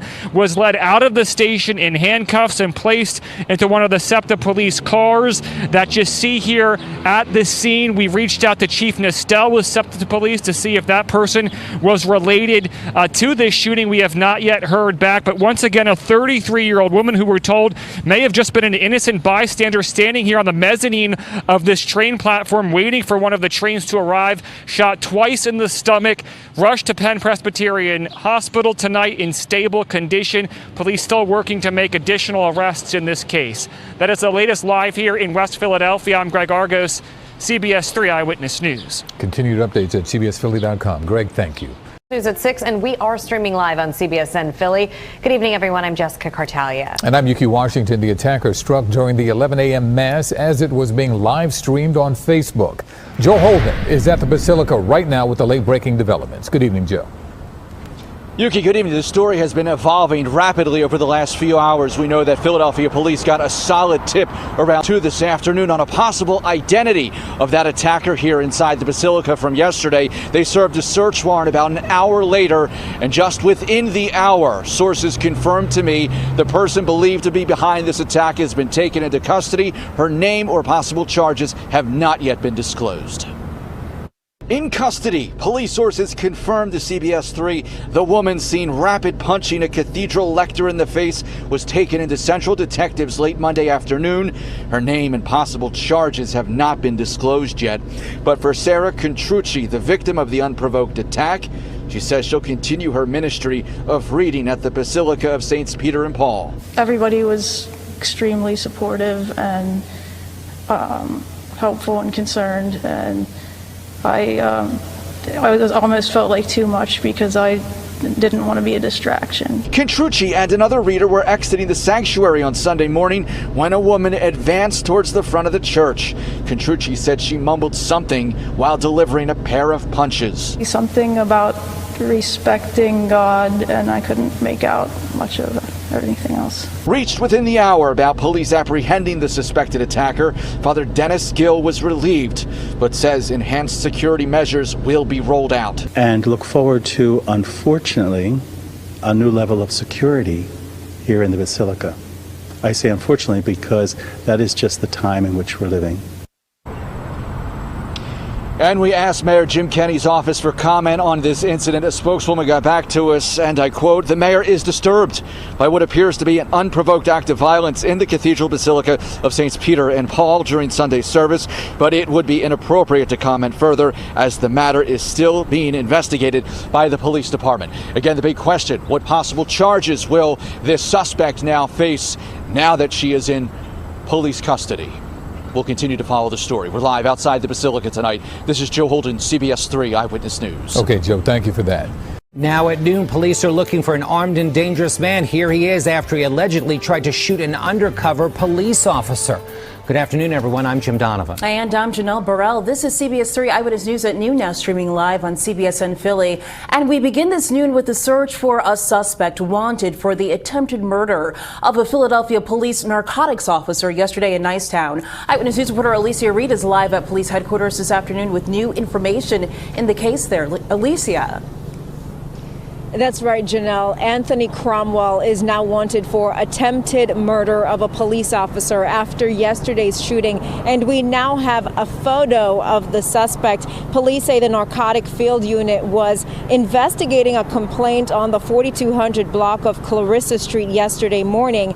At some point during the investigation, Cromwell fired into an unmarked police vehicle where a plainclothes undercover officer was sitting. Gunshots were exchanged, and from what we're being told, the officer was not injured, and it isn't clear if Cromwell was hit by gunfire. Police have been on the hunt, but so far he is still at large. Here in this area of the 4300 block of Clarissa Street, and also the 2000 block of Denny Street, that narcotics investigation took the narcotics officers to that location. While they were conducting that narcotics investigation, a plainclothes narcotics officer in plainclothes in an unmarked car was here on Clarissa Street, and someone who was the focus or someone of interest in that investigation approached the narcotics officer and opened fire. That's where you see the rounds behind me. The officer from his car did in fact return fire, and at this point we don't know if the discharge by the police officer actually struck anyone. Cromwell should be considered armed and dangerous. If you do spot him, police say do not try to approach. Instead, call 911. Reporting live from police headquarters, Alicia Reed, CBS 3 Eyewitness News. Back to you, Janelle. Alicia, thanks for the update there. Shifting to weather here this afternoon. A shooting in North Philadelphia has sent 2 women to the hospital. The shooting happened around 6 o'clock this morning near North 9th Street and West Sedgley Avenue in Franklinville. Police found 10 spent shell casings at that scene and a bullet-riddled car after it was parked at a hospital. Investigators are now looking for the gunman and a motive. Breaking overnight, a stolen car involved in a chase ends with a violent crash in the Overbrook section of Philadelphia. Police say the pursuit began in Upper Darby. The suspects crossed county lines into Philadelphia, where the driver lost control and flipped over at Lansdowne and Haverford Avenue at around 2 this morning. The crash sheared some utility poles in half, knocking out power to part of that area. Police searched the nearby woods, but there was no sign of the suspects. Police need help finding this person they say jumped out of a Jeep Grand Cherokee Laredo with a gun and fired multiple shots, killing a 24-year-old man. This video is from South 24th Street just after 7 p.m. July 3rd. Investigators say a person in the driver and front passenger seat also fired shots. They believe there were 4 people total in the vehicle. There's a $20,000 reward for information leading to an arrest and conviction. Katie Johnston for CBS Philly. Family and friends gathered tonight to pray at a vigil for a 7-year-old boy whose life was taken too soon. He was shot and killed while playing on his front porch. Kimberly Davis attended tonight's vigil and called for action. Kim? Yuki, that's right. And it's not just adults who are now dealing with this pain. Now this 7-year-old's friends are now dealing with the pain of gun violence. He was just a child, but the bullet that took 7-year-old Zamar Jones' life didn't care. Now his family is left to deal with the pain on top of a funeral. The baby was on his porch, the privacy of his own property. It's ridiculous that we can't send our kids to the corner store no more. Those who knew Zamar and even those who didn't say his life mattered. But those who attended his balloon release Wednesday evening in West Philadelphia say Black lives have to matter when it comes to gun violence in their neighborhoods. It takes men, not just men, but grown men to swallow their pride, grown men to get their mental health together, grown men to say, I'm tired of being tired and I gotta take my children and I gotta raise them right. Zamar wanted to grow up to be a police officer, but that dream was taken and with his life after a gunman opened fire on the 200 block of Simpson Street on Saturday. The child took his last breath on Monday. We are the reason why we're losing our children. Stand up! So are we going to stand up and raise our village, get off the damn drugs, or are we going to sit around and watch our children die? As the Philadelphia community continues to lose more lives, community activists say now is the time for change so another little girl doesn't have to lose her 7-year-old best friend. Police do have one person in custody in connection to Zamar's death. They're still searching for 2 other people. There's an emergency community meeting happening tomorrow at 6 o'clock. We're live outside of police headquarters. I'm Kimberly Davis, CBS 3 Eyewitness News. Kimberly, thank you. Well, a violent night in Philadelphia has police seeking answers. The violence added 5 murders to the city's record-breaking tally of gun violence this year, including the murder of a man who was shot while walking home from the park with his children. Eyewitness News reporter Alicia Reed is at police headquarters with reaction from neighbors in West Philadelphia. Alicia? Good evening, Jess. As of today, police say there have been 286 homicides in Philadelphia so far this year, and that's a number the city hasn't seen in over a decade. But some residents say they're not fearful. In fact, they're ready to fight back. Police manned this West Philly neighborhood on foot this afternoon, handing out flyers to neighbors and leaving them in mailboxes. They need to put the guns down. enough is enough. They're looking for answers after Will Myatt was shot multiple times in the torso after leaving a nearby park.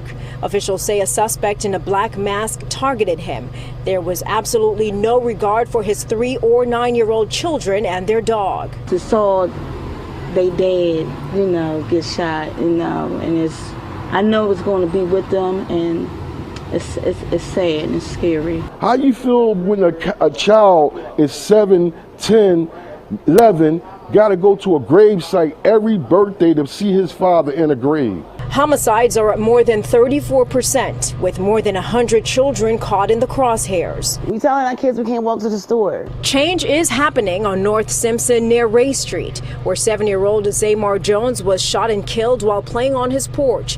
The Block Association has been trying to get speed bumps placed on their street for 2 years. It took that shooting for the Streets Department to make progress. I'm upset. It took for this to happen, for Zaymar death to get shot, and we lose him, then now they want to do something. Neighbors believe it will curb drive-by shootings. To further help cut down the violence, elders are also reaching out to young adults. If they have animosity, they need somebody to talk to, we have people on this block that will talk to them civilized and make sure they go the right way. I spoke with a captain from the Southwest Police Division. He tells me they're trying to stay proactive. That not only means finding criminals, but also working with the community and having them trust them and continue to work with them. Reporting live from police headquarters, Alicia Reed, CBS 3 Eyewitness News. Alicia, thank you. Well, disturbing video showing a hit and run during a street race has police searching for answers tonight. Alexandria Hoff is live with details on the woman who was hit and who is now fighting for her life. Alex? Well, Jessica, we have also learned that she may have to have one of her legs amputated. Now, police are looking for several individuals, 3 people who are allegedly in that vehicle that struck her, the occupants of a second vehicle, and the driver of an unmarked tow truck. There is nothing fast or furious about what is left on North 3rd Street between Packer and Pattison Avenues in South Philadelphia. Just a crude starting line and the twisted bits of a Dodge Charger laying in trash. Just minutes after midnight on Sunday, a large crowd filled the street to watch an illegal street race. Suddenly, the white vehicle swerves out of control into parked cars and spectators. A 45-year-old woman was rushed to the hospital in critical condition. Police say 3 men inside the white vehicle fled on foot, their car towed by an unknown truck. The black vehicle fled as well. For many, it's another example of street entertainment gone too far, not unlike the large groups of illegal four-wheelers and dirt bikes that have an increased summertime presence on Philadelphia streets. I can be sitting on my step, or let's say in a friend's neighborhood, and see guys 30 dirt bikes pass by. On Friday, a 28-year-old seen by witnesses doing wheelies was critically injured after blowing through a stop sign and into a car, according to police. The way they ride is just ridiculous. In July, a 24-year-old man on a dirt bike was killed. Now, police told me today that it is rare for them to pursue any of these four-wheelers or street bikes simply because police pursuits that are high speed, well, they violate largely city policy. What police say they do instead is try to target the areas where these bikes and quads are being stored and then confiscate them when they can. Reporting live tonight, Alexandria Hoff, CBS 3 Eyewitness News. Alex, thanks. We begin with breaking news. A woman struck and killed by a hit-and-run driver. Chopper 3 over the scene at Cobbs Creek Parkway near Catherine Street. Police say a car hit a woman around 8:30 tonight and did not stop. A second car hit the woman, but that driver did stop. The woman was taken to Presbyterian Hospital where she passed away. No word yet on a description of the first vehicle. We'll continue to follow this breaking news on air and on CBSPhilly.com. Well, breaking overnight, a woman is shot after she and her children are caught in crossfire in Philadelphia. Let's get the latest now from Eyewitness News reporter Jan Carabeo. She's live at Temple University Hospital where the woman is being treated. Good morning, Jan. Jim, good morning. We were able to speak to this woman's mother this morning. She tells us that Her daughter and her 2 young children are doing okay today. Now, this woman, this mother, 34 years old, was shot in the armpit when she was with her kids just getting food earlier this morning. She was transferred here to Temple University Hospital for treatment, and she is in stable condition. I mentioned the 2 kids who were in the car. They were uninjured, thank goodness. And now investigators are telling all 3 are just innocent bystanders caught in the middle of yet another gun battle that unfolded on the streets of Philadelphia. Take a look at the video. I'll take you to the scene. It's in Kensington, this one. This all unfolded around 11:30 last night on the 2900 block of Frankfort Avenue near East Monmouth Street. We're told that's where 2 gunmen started firing at each other. This 34-year-old mother and her 2 kids were just sitting in a parked vehicle nearby at the time and were caught in the crossfire. Investigators tell us nearly 24 spent shell casings were found there at the scene, and the woman's vehicle was hit at least 6 times. But even though she was shot, she was able to drive herself to Episcopal Hospital for treatment. That's where Eyewitness News spotted her vehicle there, police processing that scene this morning. And that's where we spoke with the victim's mother, the children's grandmother, about this latest round of gun violence. Take a listen. She just come out of the store and they were pulling off when the gunshots went off. These people are not being considerate of other people's lives. You know, this was a rude awakening for me, for my grandchildren to call me and say that their car was shot up, you know, because they went to get something to eat. This just really needs to stop. They need to stop these people from having guns and just doing what they want to do and shoot when they want to shoot. And killing little kids, grown-ups, whoever. It is ridiculous. Now, those 2 children who were in the car at the time, just 8 and 13 years old, a son and a daughter. Again, they were uninjured through this all. But this has been an especially violent year when it comes to children and gun violence in the city of Philadelphia. Eyewitness News spoke to police about this issue just yesterday. They tell us 100 kids have been shot in the city of Philadelphia since the start of the year. As far as this case goes, East detectives, they're heading up this investigation. They're looking for evidence, eyewitnesses, surveillance video, and of course, they are still searching for those suspects. If anyone has information, they should call police. We're reporting live outside Temple University Hospital this morning. Jan Carabeo, CBS 3 Eyewitness News. Jim, back into you. Thank you, Jan. The latest now on our breaking news. A woman has been shot on a SEPTA platform in West Philadelphia. It happened just after 3 o'clock on a platform at the 46th Street station on the Market Frankford line. Officers rushed the woman to the hospital after she was shot in the stomach and leg. So far, no arrests have been made. We will continue to stay on top of this story, and we will bring you updates as soon as they become available. And breaking overnight, a woman shot and killed in Hunting Park. This happened inside of a home on the 4000 block of Franklin Street. Police say the 26-year-old victim was found on the 2nd floor with a gunshot wound to her neck. Medics rushed her to the hospital where she later died. Police say they know the shooter. Information from family members inside of the property where the shooting took place. We're told that this was a domestic shooting. We were given the name and the description of the possible shooter. Police are still searching for that suspect. A 16-year-old is fighting for his life after a shooting in West Oak Lane. This happened around 12:30 this morning on the 6500 block of North 21st Street. Police say the teen was shot once in the leg and lost a lot of blood, but there's no word on what led to the shooting, and the gunman remains at large. Breaking overnight now, a shooting in West Philadelphia lands a teenager in the hospital. Late last night, police found a 17-year-old boy shot in the chest at 60th and Masher Streets, but that's not where we're told the shooting actually happened. A search turned up a shell casing on the 5700 block of Filbert Street. We're told that young man is now in stable condition this morning. So far, no word on what sparked the violence. Also new tonight, police are on the scene of a triple shooting at 18th and Dauphin Streets in North Philadelphia. Investigators say a 17-year-old girl was shot in the shoulder, a 56-year-old man was shot several times in the leg, and a 59-year-old woman was shot in the stomach. All 3 have been stabilized at Temple University Hospital. So far, no word on any arrests in that case. Slow it down. That's what Julietta Park neighbors say as Philadelphia police investigate a crash that claimed the lives of 2 children overnight. Eyewitness News reporter Howard Monroe has more from the neighborhood, where community members say this happens all too often. Our kids, it hurts, you know, it really hurts.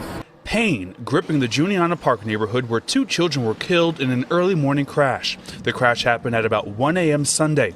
Just like she did Sunday morning, Shirley Davila, who lives near the scene, said she's been out here every weekend cleaning up debris from crashes. Every weekend we're coming out to help people in the community that are crashing, or just innocent people. The crash happened at the intersection of Kensington and East Hunting Park Avenues. There were 2 cars involved. Police say a white BMW hit the car the children were riding in. There were 4 people total in the car. The children, ages 7 and 10, were ejected and killed. One died at the scene, the other died at St. Chris's Hospital. The 2 adults in the car were injured but are in stable condition. Police say after the crash, the driver of the white BMW first had to drive away, and then he and a passenger tried to run away. However, they were both arrested here on scene. And now, Davila says she will petition the city to put speed cameras or speed humps at the intersection. But until that happens, she says, she'll be out here doing the only thing she can do, pleading with people to slow down. As you see, speeding. All morning I've been out here. Slow down, slow down. Please, slow down. In Juniata Park, Howard Monroe, CBS 3 Eyewitness News. New videos, 2 young men are shot in West Philadelphia. It happened just before midnight on the 4200 block of Brown Street. Police say one victim was shot in the leg and ran home for help. Another victim showed up at the hospital shot in the foot. Police found a gun inside of the vehicle that rushed the second victim to the hospital. Both victims are in stable condition. There's no word yet on a motive for this violence. And Philadelphia police are also trying to figure out how 2 men were shot in the city's Hunting Park neighborhood. Police say a 23-year-old man and a 41-year-old man were both shot multiple times on the 1200 block of Lycoming Street just before 2 o'clock this morning.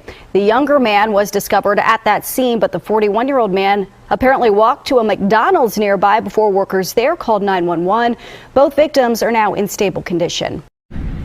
Well, breaking overnight, a wild scene in West Philadelphia after a driver plows into a group of pedestrians. The driver came to a stop after crashing into a house.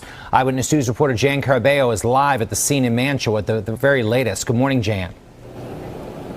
Jim, good morning. Here's where that terrible crash ended. Police tell us that 3 members of the same family, a woman, 2 women in fact, and a 14-year-old girl were just walking home after getting some takeout food last night when they were all hit. It happened right here along this street. That car jumped the curb and hit them. The impact throwing one of the victims into the home on the corner there. The impact so strong that the victim ended up in the living room. You can see the door there is off of its hinges this morning, and there is a gaping hole in the side of the building. Now, police are investigating. They tell us the wreck happened just after 9:30 here at North 35th and Mount Vernon Streets in Mantua. When police arrived, they found 4 people injured, including 3 pedestrians and the driver. A 30-year-old woman and a 57-year-old woman were taken to the hospital. They were pronounced dead. Police say their 14-year-old family member was also hit. She was taken to the hospital with leg injuries. She is in stable condition. Meantime, the 19-year-old driver was also taken to the hospital in stable condition. We're told the Accident Investigation District is now conducting tests to see if that driver was driving impaired. She left a path of destruction behind. Take a listen to how police described the crash. That vehicle jumped the curb on the north side and drove about 40 feet along the curb and the front of some properties on Mount Vernon, and then struck these 3 pedestrians, the 2 adult females and the 14-year-old. And then the vehicle continued, and the front end of that Ford Taurus struck the front of the corner property at 35th and Mount Vernon.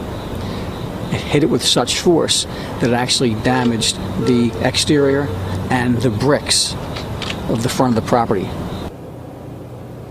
Now, LNI has been to the scene and deemed this property structurally unsound.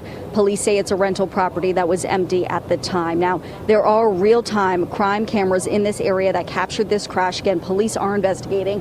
We're told that the 3 pedestrians were all part of the same family. The 2 women killed, the 14-year-old injured, now in stable condition, and police are investigating this, all involving a 19-year-old driver. We'll keep you up to date throughout the morning, but for now, we are live in Mantua. Jan Carabeo, CBS 3 Eyewitness News. Back into you, Jim. Thank you for that update, Jan. North Philadelphia, another shooting investigation underway.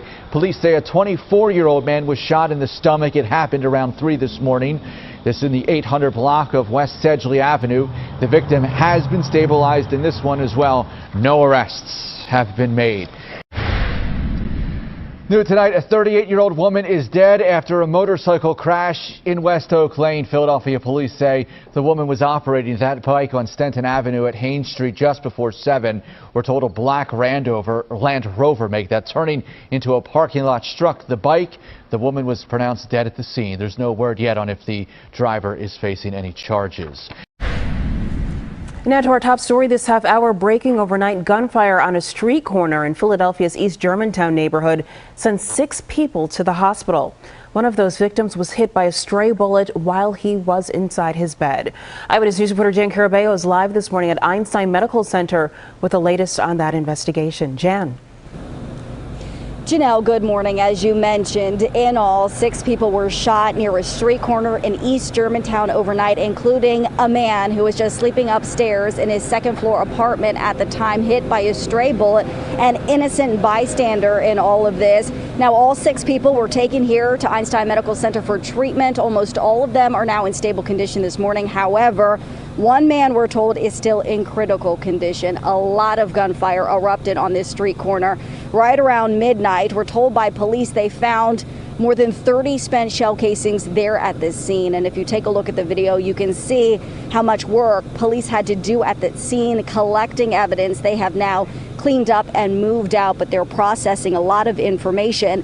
Police were actually in the area of Chew and Chelton Avenues when they heard those gunshots erupt just before midnight. When they arrived there on the 700 block of East Chelton Ave, they found 5 men in the street shot. Police say they range in age from 18 to 26 years old. Soon after, responding officers also realized a 49-year-old man was shot in his second-floor apartment. Investigators say a stray bullet pierced his window and hit him in the leg. He is now in stable condition this morning.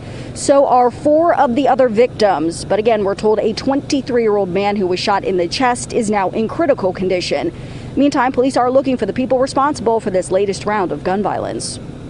We are working very hard to find out the reasons for this. But what we do know is that we do have group-on-group violence in various parts of this city that's plaguing us right now. And that's more than likely the reason for this particular situation. We know that we have group-on-group violence on this particular block in this particular area.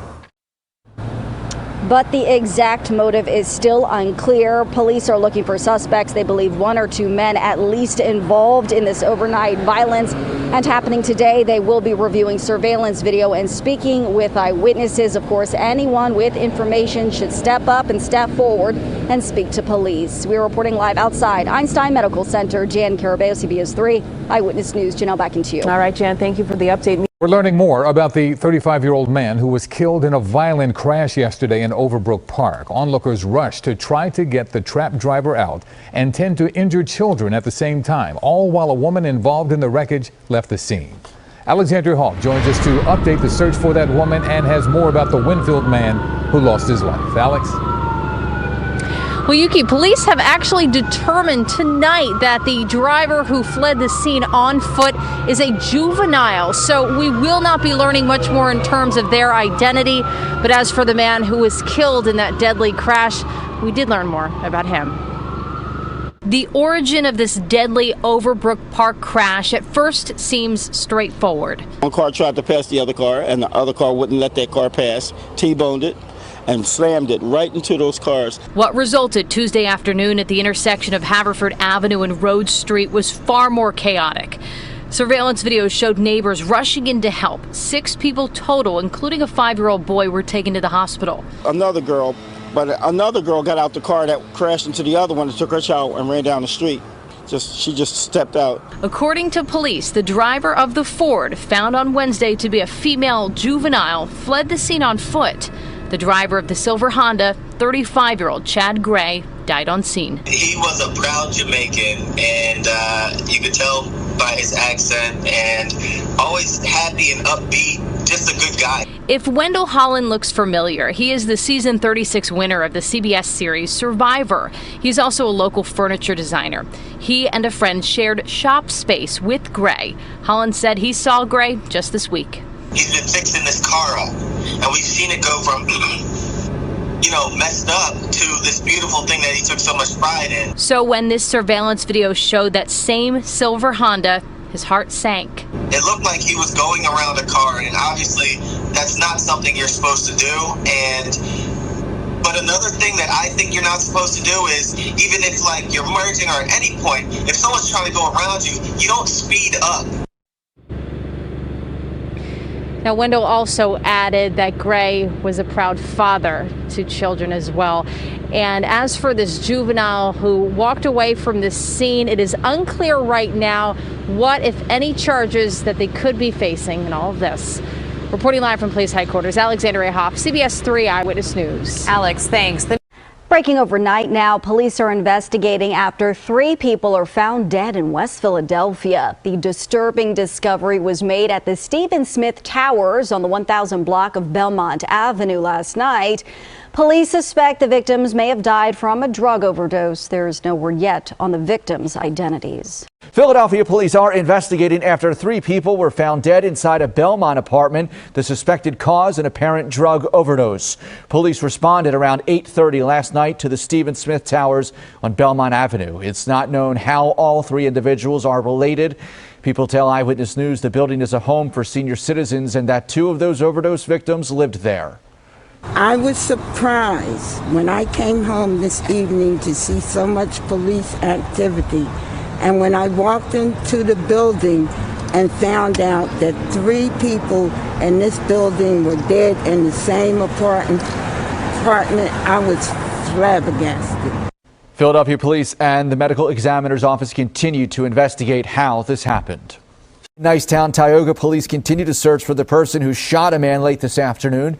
It happened in the 3600 block of North 19th. Police say the victim was shot several times and is now listed in critical condition. And more gun violence to talk about, this time out of North Philadelphia. A man is fighting for his life after he was shot in the stomach. Gunfire erupted here overnight on the 1900 block of North 27th Street. The victim is now in critical condition. No word on a motive. And more gun violence, this time in Philadelphia's East Germantown neighborhood, where a man is gunned down while riding his bike. It happened around midnight at East Haynes and Musgrave Streets. Police found a 36-year-old man shot in the stomach. We're working to get an update on his condition. No word on what sparked that gunfire. So far, no arrests. Overnight, more violence involving guns in North Philadelphia. Early this morning, a man was shot to death near 24th Street and Cecil B. Moore Avenue. Police chased a suspect on foot, but it's not yet clear if they caught him. We will keep you up to date.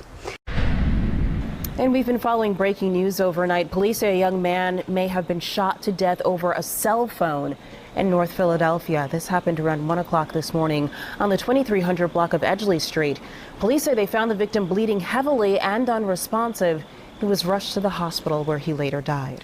It was with the victim, who was 20 years of age, is a witness, and stated they were with some females, and the females stole at least one of their cell phones, and then they were confronted by a group of males, and those males then fired at least 1 shot, striking the male and causing him to collapse.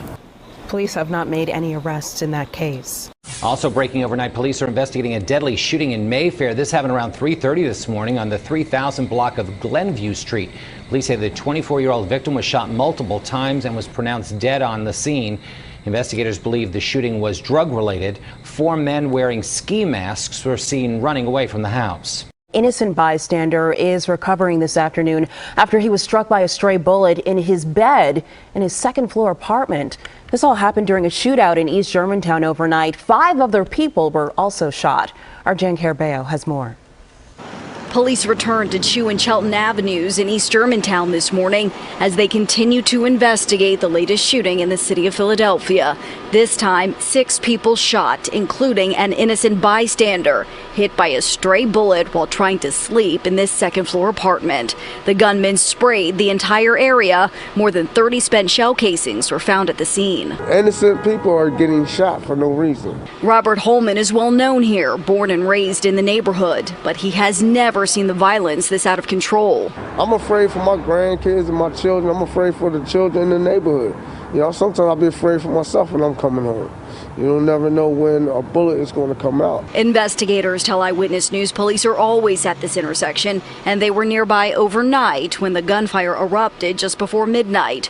Responding officers found 5 men between the ages of 18 and 26 shot in the street. Soon after, they found that 49-year-old innocent bystander shot in the leg in his bedroom. He tells us he was laying in bed when a bullet came through his window, struck him in the upper thigh groin area. All 6 victims were brought here to Einstein Medical Center for treatment. Most of them were in stable condition, but 3 are now critical.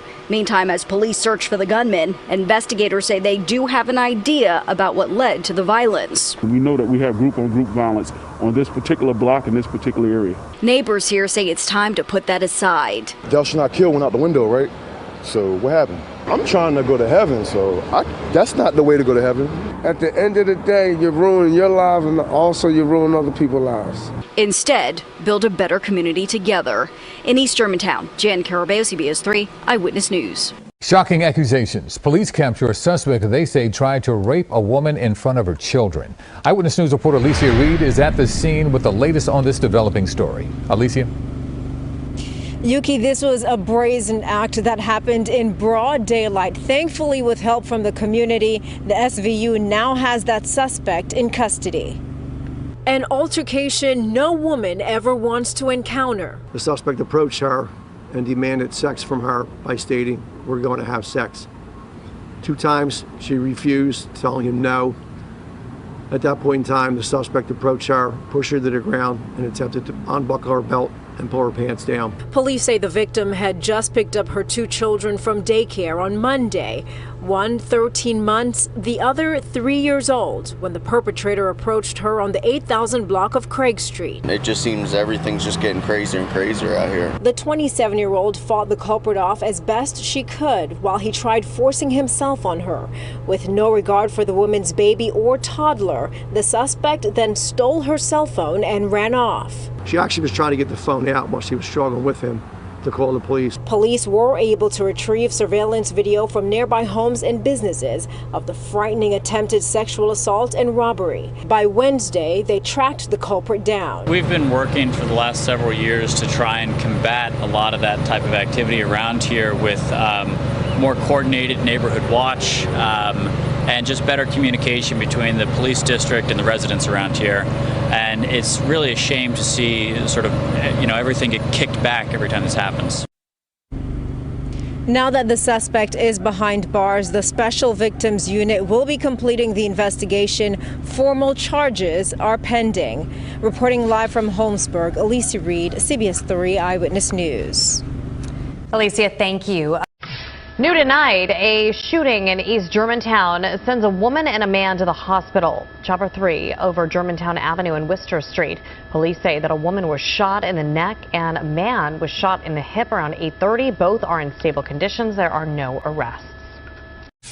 Also breaking overnight, a double shooting leaves a man and a woman hurt in Philadelphia's Mantua neighborhood. This happened just after 11 last night at North 39th Street and Fairmount Avenue. A man was shot in the chest and had a graze wound to the head. Now down the block from there, police found a woman shot in the shoulder inside of a Kia that was struck 10 times by gunfire. She tried to get away and hit a fire hydrant. We're told both victims are in stable condition. We also found dice next to many of the shell casings and a large amount of cash, $10 bills, $20 bills, at least $200 laying on the highway. So it's possible that there was a dice game. That's why there was money involved and dice on the scene. That could be the motive for the shooting. Police have made an arrest and they did recover 3 guns at that scene. New this morning, Philadelphia police are trying to figure out what led up to a double shooting in North Philadelphia. Police say a 29-year-old woman and a 32-year-old man were shot multiple times on the 2800 block of North 27th Street. This happened shortly before 1 in the morning near the Sunrise Deli 2. At this point, we're still working to get an update on the condition of those two victims and a motive for that shooting. In other news today, what started as a routine call for a broken down car ended with an auto mechanic severely beaten. And now police want to identify two men who were captured on camera punching and striking that mechanic with a bat. Matt Petrillo is at Philadelphia Police Headquarters with more. Hi, Matt. Hey, Jess, Philadelphia police just released that security video today. A warning, it may be difficult to watch. That is something that is insane, it's inhuman. Security video shows a mechanic checking out what he was told was a run-down car here in the 3100 block of Whitty Street near East Allegheny Avenue in Port Richmond. But then two men in the car start chasing the mechanic. One man is seen throwing punches at him. The other strikes him with a bat again and again, even after the mechanic is helplessly on the ground. The attack happened around 4:30 Sunday evening, back on August 23rd, but police released video of it today. Neighbors are stunned. It's crazy. It's crazy out here in the streets. That area here need like a more improvement. Philadelphia police did not identify that 41-year-old mechanic, but neighbors hope he's doing okay. I would be concerned. I probably wouldn't be doing that business anymore if I was him. Now officers need the public's help in identifying those two suspects in the video. Take one more look at them. If you know who they are, you're urged to call police. We need more vigilance around here. Meantime, a mechanic we talked to today told us that he intentionally does not respond to calls like that one because he fears of being attacked. Reporting live at Philadelphia Police Headquarters, Matt Petrillo, CBS 3 Eyewitness News. All right, Matt, thank you. A frightening attack that was caught on camera. Police are asking for the public's help to track down the suspects. Take a look at this surveillance video from Whitty Street on August 23rd. The victim being attacked with a baseball bat is a 41-year-old auto mechanic. He got a call that someone had broken down there and needed help. It's unclear if anything was taken from the victim. The suspects got back in their car and fled west on Clearfield Street. A Philadelphia man is under arrest charged with distributing fake oxycodone pills that contain the deadly synthetic opioid fentanyl. Here's a look at some of those pills. They are blue and have K9 stamped on them. Montgomery County District Attorney Kevin Steele says the pills are much stronger and deadlier than people think.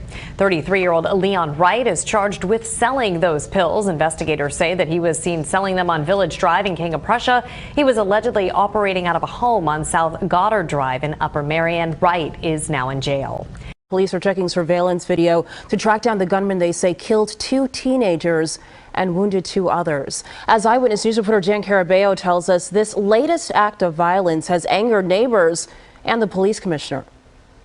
As neighbors took their morning walk in Point Breeze, some realized those pops they heard last night weren't fireworks, they were gunshots.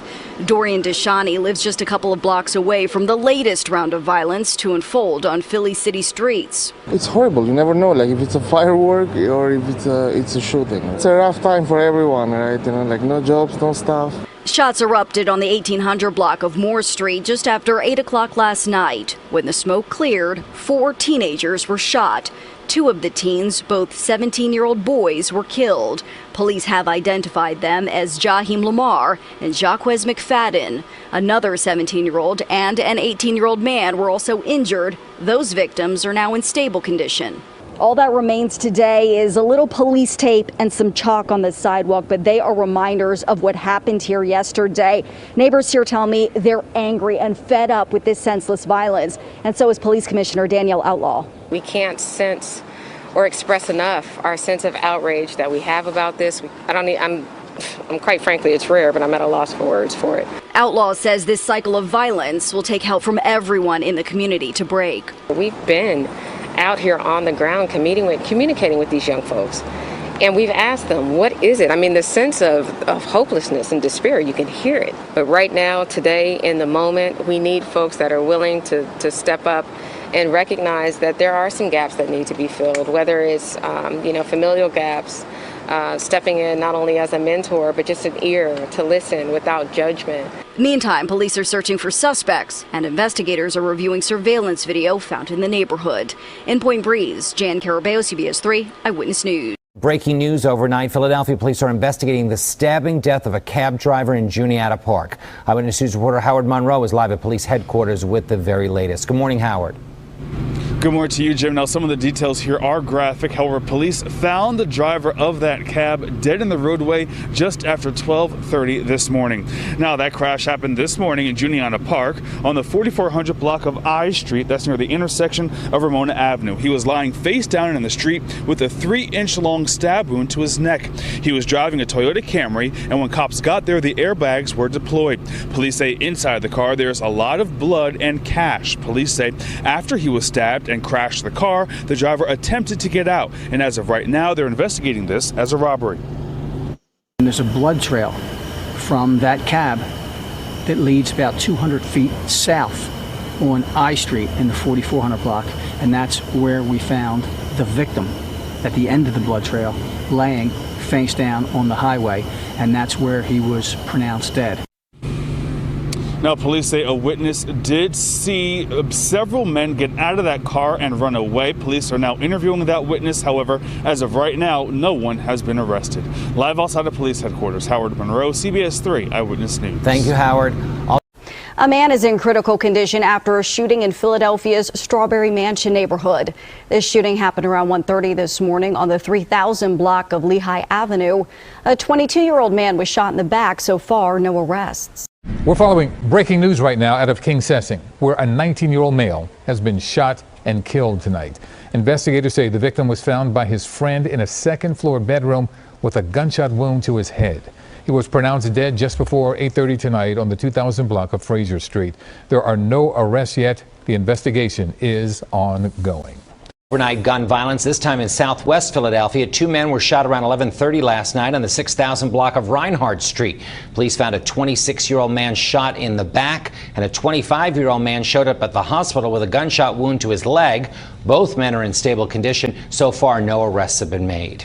New this morning, police are investigating a triple shooting in Frankfurt. This happened last night outside of a Chinese takeout restaurant on the 5300 block of Oxford Avenue.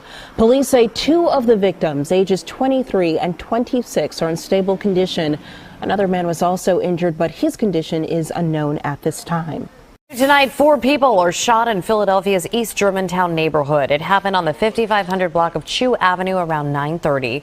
Police say a 17-year-old and a 19-year-old man were shot in the legs. A 19-year-old woman and 22-year-old woman were also shot in their legs. They're all expected to survive. No arrests have been made. Tonight at 11, a man is fighting for his life after a stabbing and arson attack in Philadelphia's Olney neighborhood. Good evening, I'm Joe Holden. The man was rushed to the hospital with several stab wounds after running from a house police say had been set on fire. A woman is now in custody in the case. Eyewitness News reporter Trang Do live from the 35th Police District in Olney with the latest on the victim's condition and the police investigation. Trang, good evening. Well, good evening, Joe. At last check, police tell us the man is stable but in critical condition at Einstein Medical Center. Meanwhile, the woman is under investigation by 2 different agencies, the police department for the stabbing and the fire marshal's office for arson. Video posted on the Citizen app shows police officers responding to the 100 block of Roslyn Street in Olney just before 5 p.m. Police say a woman intentionally set a house on fire and then stabbed an 84-year-old man several times as he tried to run to safety. Splatters of blood now stain the sidewalk where the man ran from his attacker. Firefighters responded to put out the fire while officers transported the man to Einstein Medical Center with critical injuries. Police took the woman into custody along with 2 weapons that they did not identify. The home was not heavily damaged, and family members were allowed to go back inside once police and fire cleared the scene. They declined to speak about the incident. Now, police have not yet identified the woman nor any possible charges she may face. They're also not revealing the relationship between the man and the woman in custody. However, they do say they know each other. Live from the 35th Police District in Olney, I'm Trang Do, CBS 3 Eyewitness News. Joe. Trying, thank you. Now to Overnight in North Philadelphia, police respond to a car fire and find a shooting victim. This cell phone video shows the car fully engulfed in flames at Broad and Susquehanna Avenue. Police say the victim told them he was shot about a mile away and was heading north on Broad Street when the car caught on fire. Investigators say they could not find evidence of a shooting at the location where the victim said he was shot. Right now, he's in stable condition.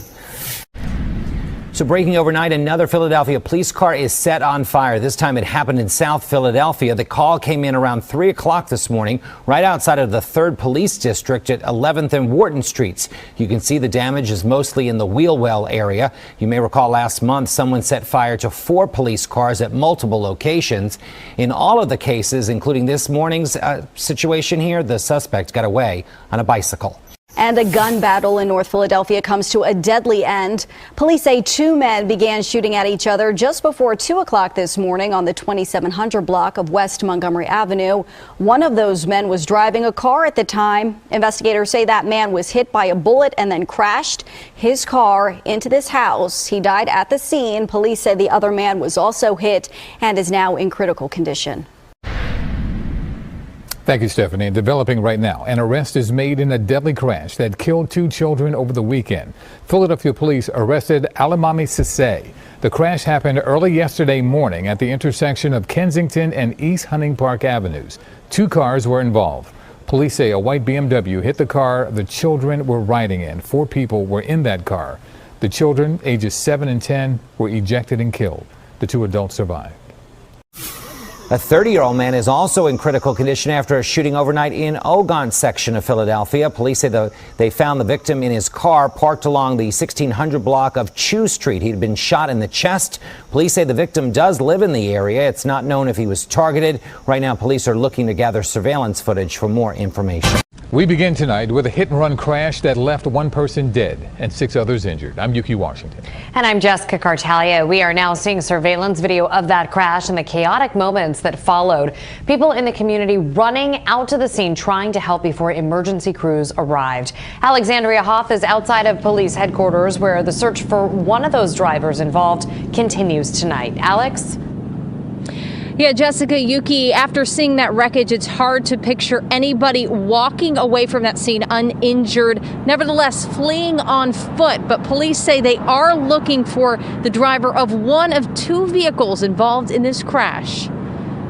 The scene at the intersection of Haverford Avenue and Rhodes Street was one of sorrow and community courage. Everybody just jumped into action to do what they could. This surveillance footage captured by the Haver convenience store around 2 p.m. shows employees and neighbors in the city's Overbrook section rushing to the aid of those hurt in a chaotic multi-vehicle crash. All I saw was mangled cars. I heard people screaming, I see other cars stopping, I heard babies crying, women screaming for their kids. A 35-year-old man died at the scene, according to police. 6 others, including a 5-year-old boy, were hurt and taken to the hospital. So what led up to this deadly collision? At first, it's hard to tell, but when the video provided to Eyewitness News is slowed down, it shows a Ford traveling east on Haverford Avenue and another car in the westbound lane also traveling east, attempting to pass the Ford on the left before cutting back over.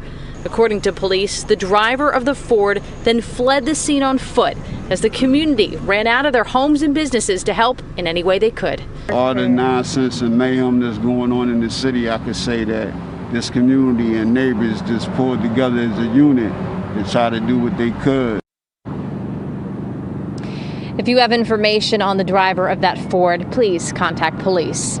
Reporting live from police headquarters, Alexandria Hoff, CBS 3 Eyewitness News. Alex, thank you. Well, breaking overnight, gunfire at a Wawa convenience store sent 1 person to the hospital. Eyewitness News reporter Jan Carabeo is live at the scene in Kensington. Good morning, Jan. Jim, good morning. We were just able to speak to police here on the scene for the very latest information. We're told a 25-year-old man was shot here at this Kensington Wawa after a dispute over social distancing. Here's a live look at the scene this morning where you can see police are still at the scene, so are detectives. Now, this 25-year-old man was shot just inside the vestibule area there. The victim was taken by private car to nearby St. Chris's. He will be transferred to Temple University Hospital since he is an adult. He is now in critical condition. Now, police say this shooting happened around 4:30 this morning here at the Wawa on the 1300 block of East Erie Avenue in Kensington. We're told the suspect walked in and got into a confrontation with a security guard that works here for Wawa. Now, that security guard's purpose is enforcing social distancing and limiting the number of people inside. He was telling this man he had to wait his turn because there were too many people inside at the time.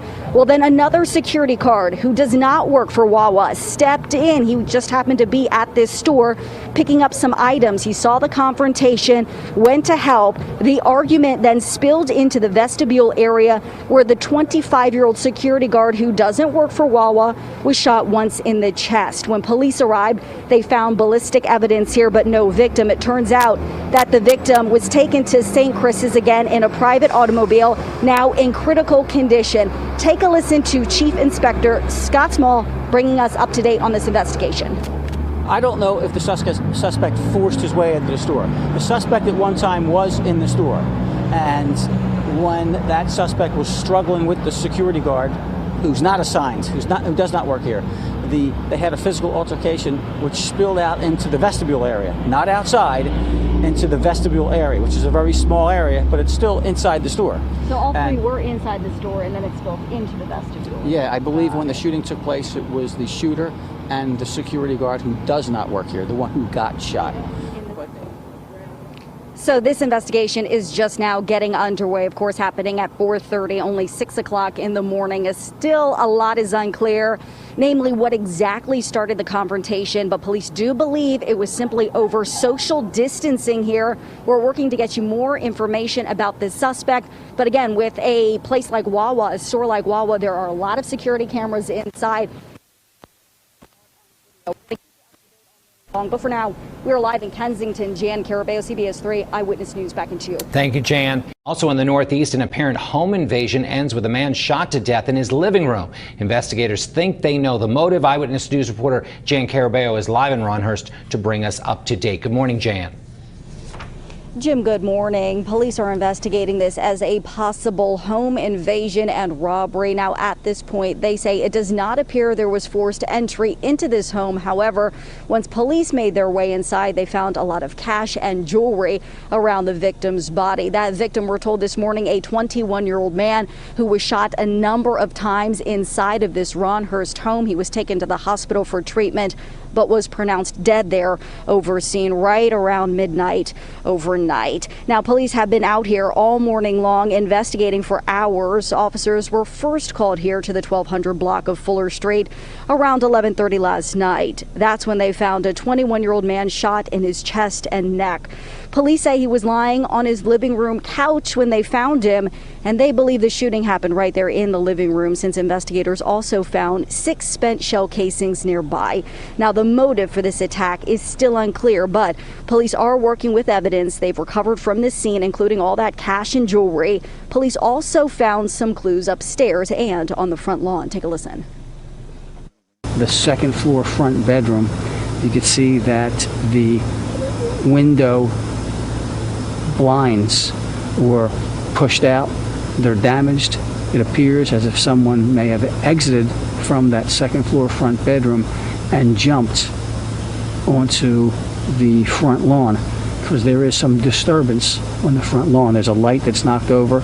It appears to be a footprint from someone jumping. Back out here live on the scene, you can see those blinds are still dangling from that second floor bedroom window at this hour. That was Chief Inspector Scott Small. However, he says it's still unclear if the person who may have jumped from that window was a suspect or an eyewitness. In the meantime, this morning, police are speaking with 2 people who were also at this home when the violence unfolded. One person is a family member. The other person is a friend of the victim. A 21-year-old man shot inside of his own home. We're told he lived here with his family dead this morning. Police investigating this as a possible home invasion and robbery. We're reporting live in Ronhurst. Jan Carabeo, CBS 3 Eyewitness News. Janelle, back into you. All right, Jan, thank you for the update there.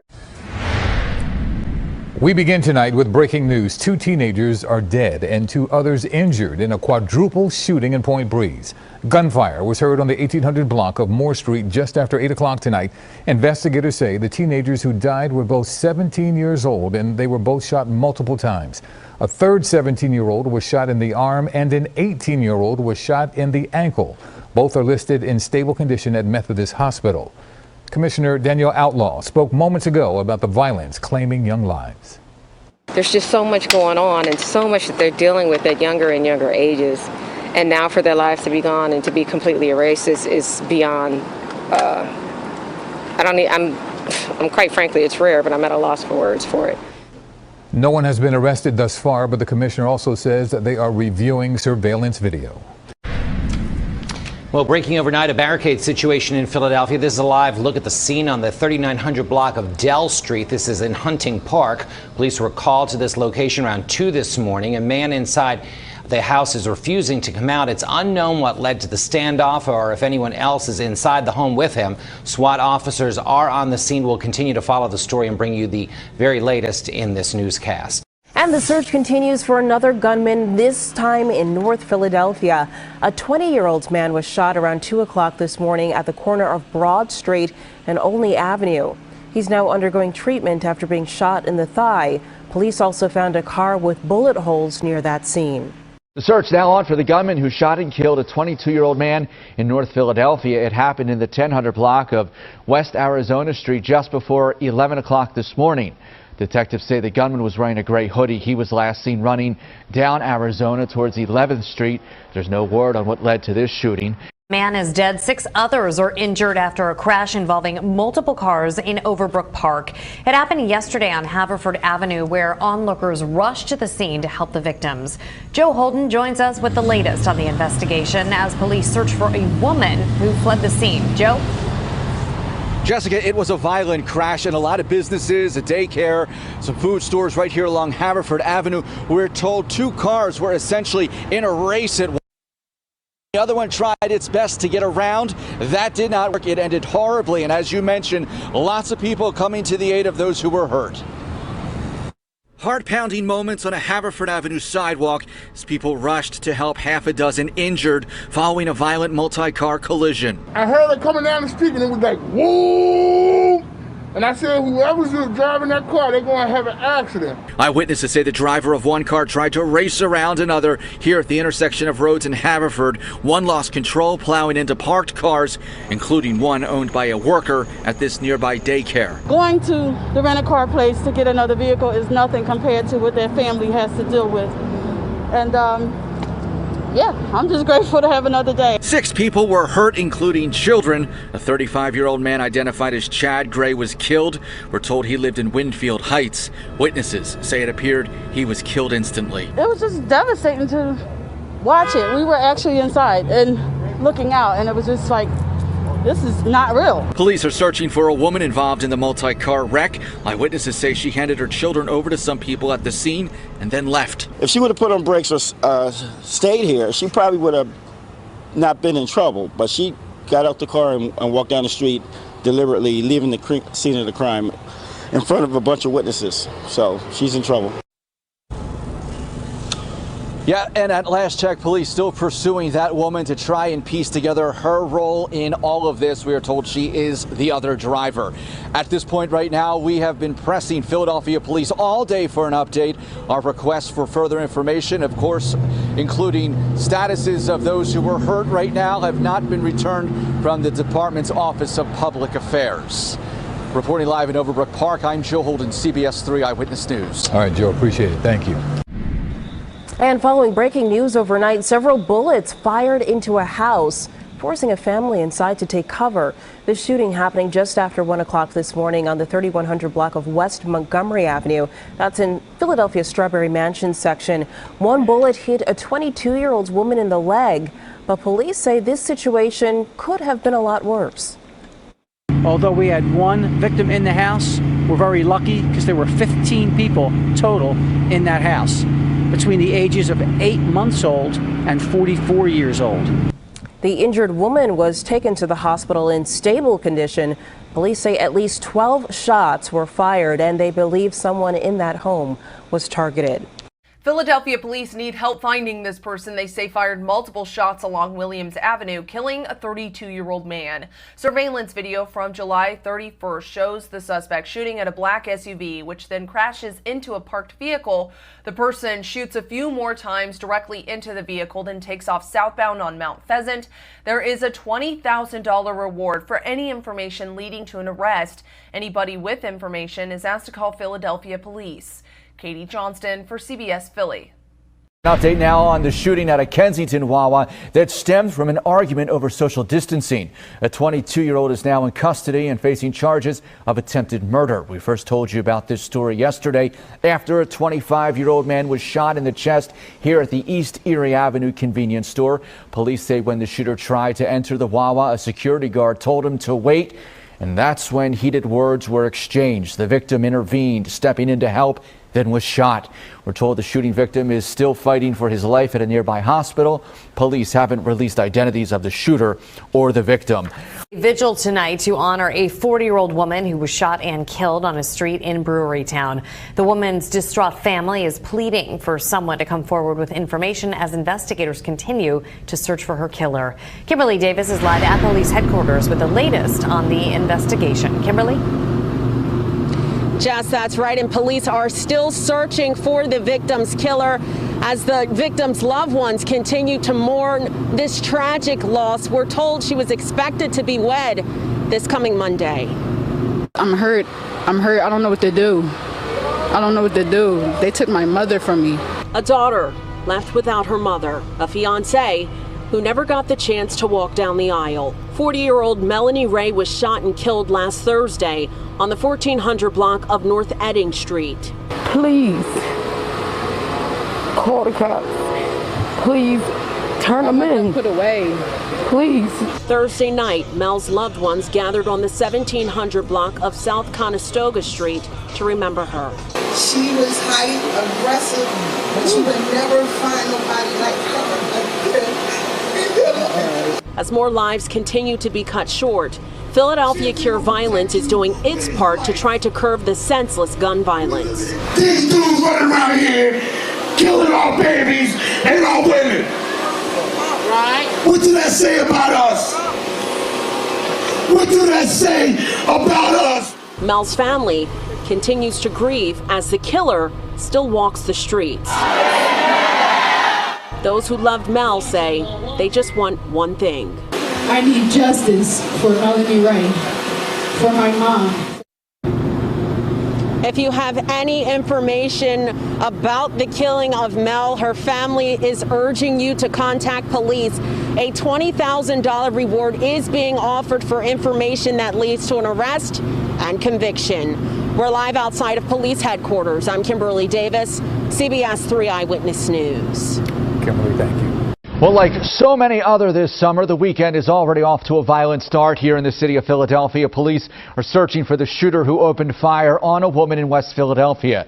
This happened around 5:30 this morning in the 900 block of North 47th Street. Police say the victim was hit in the arm, shoulder, and face.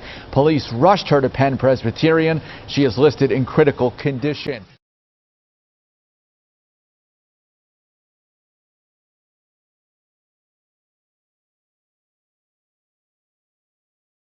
I am King Burnett.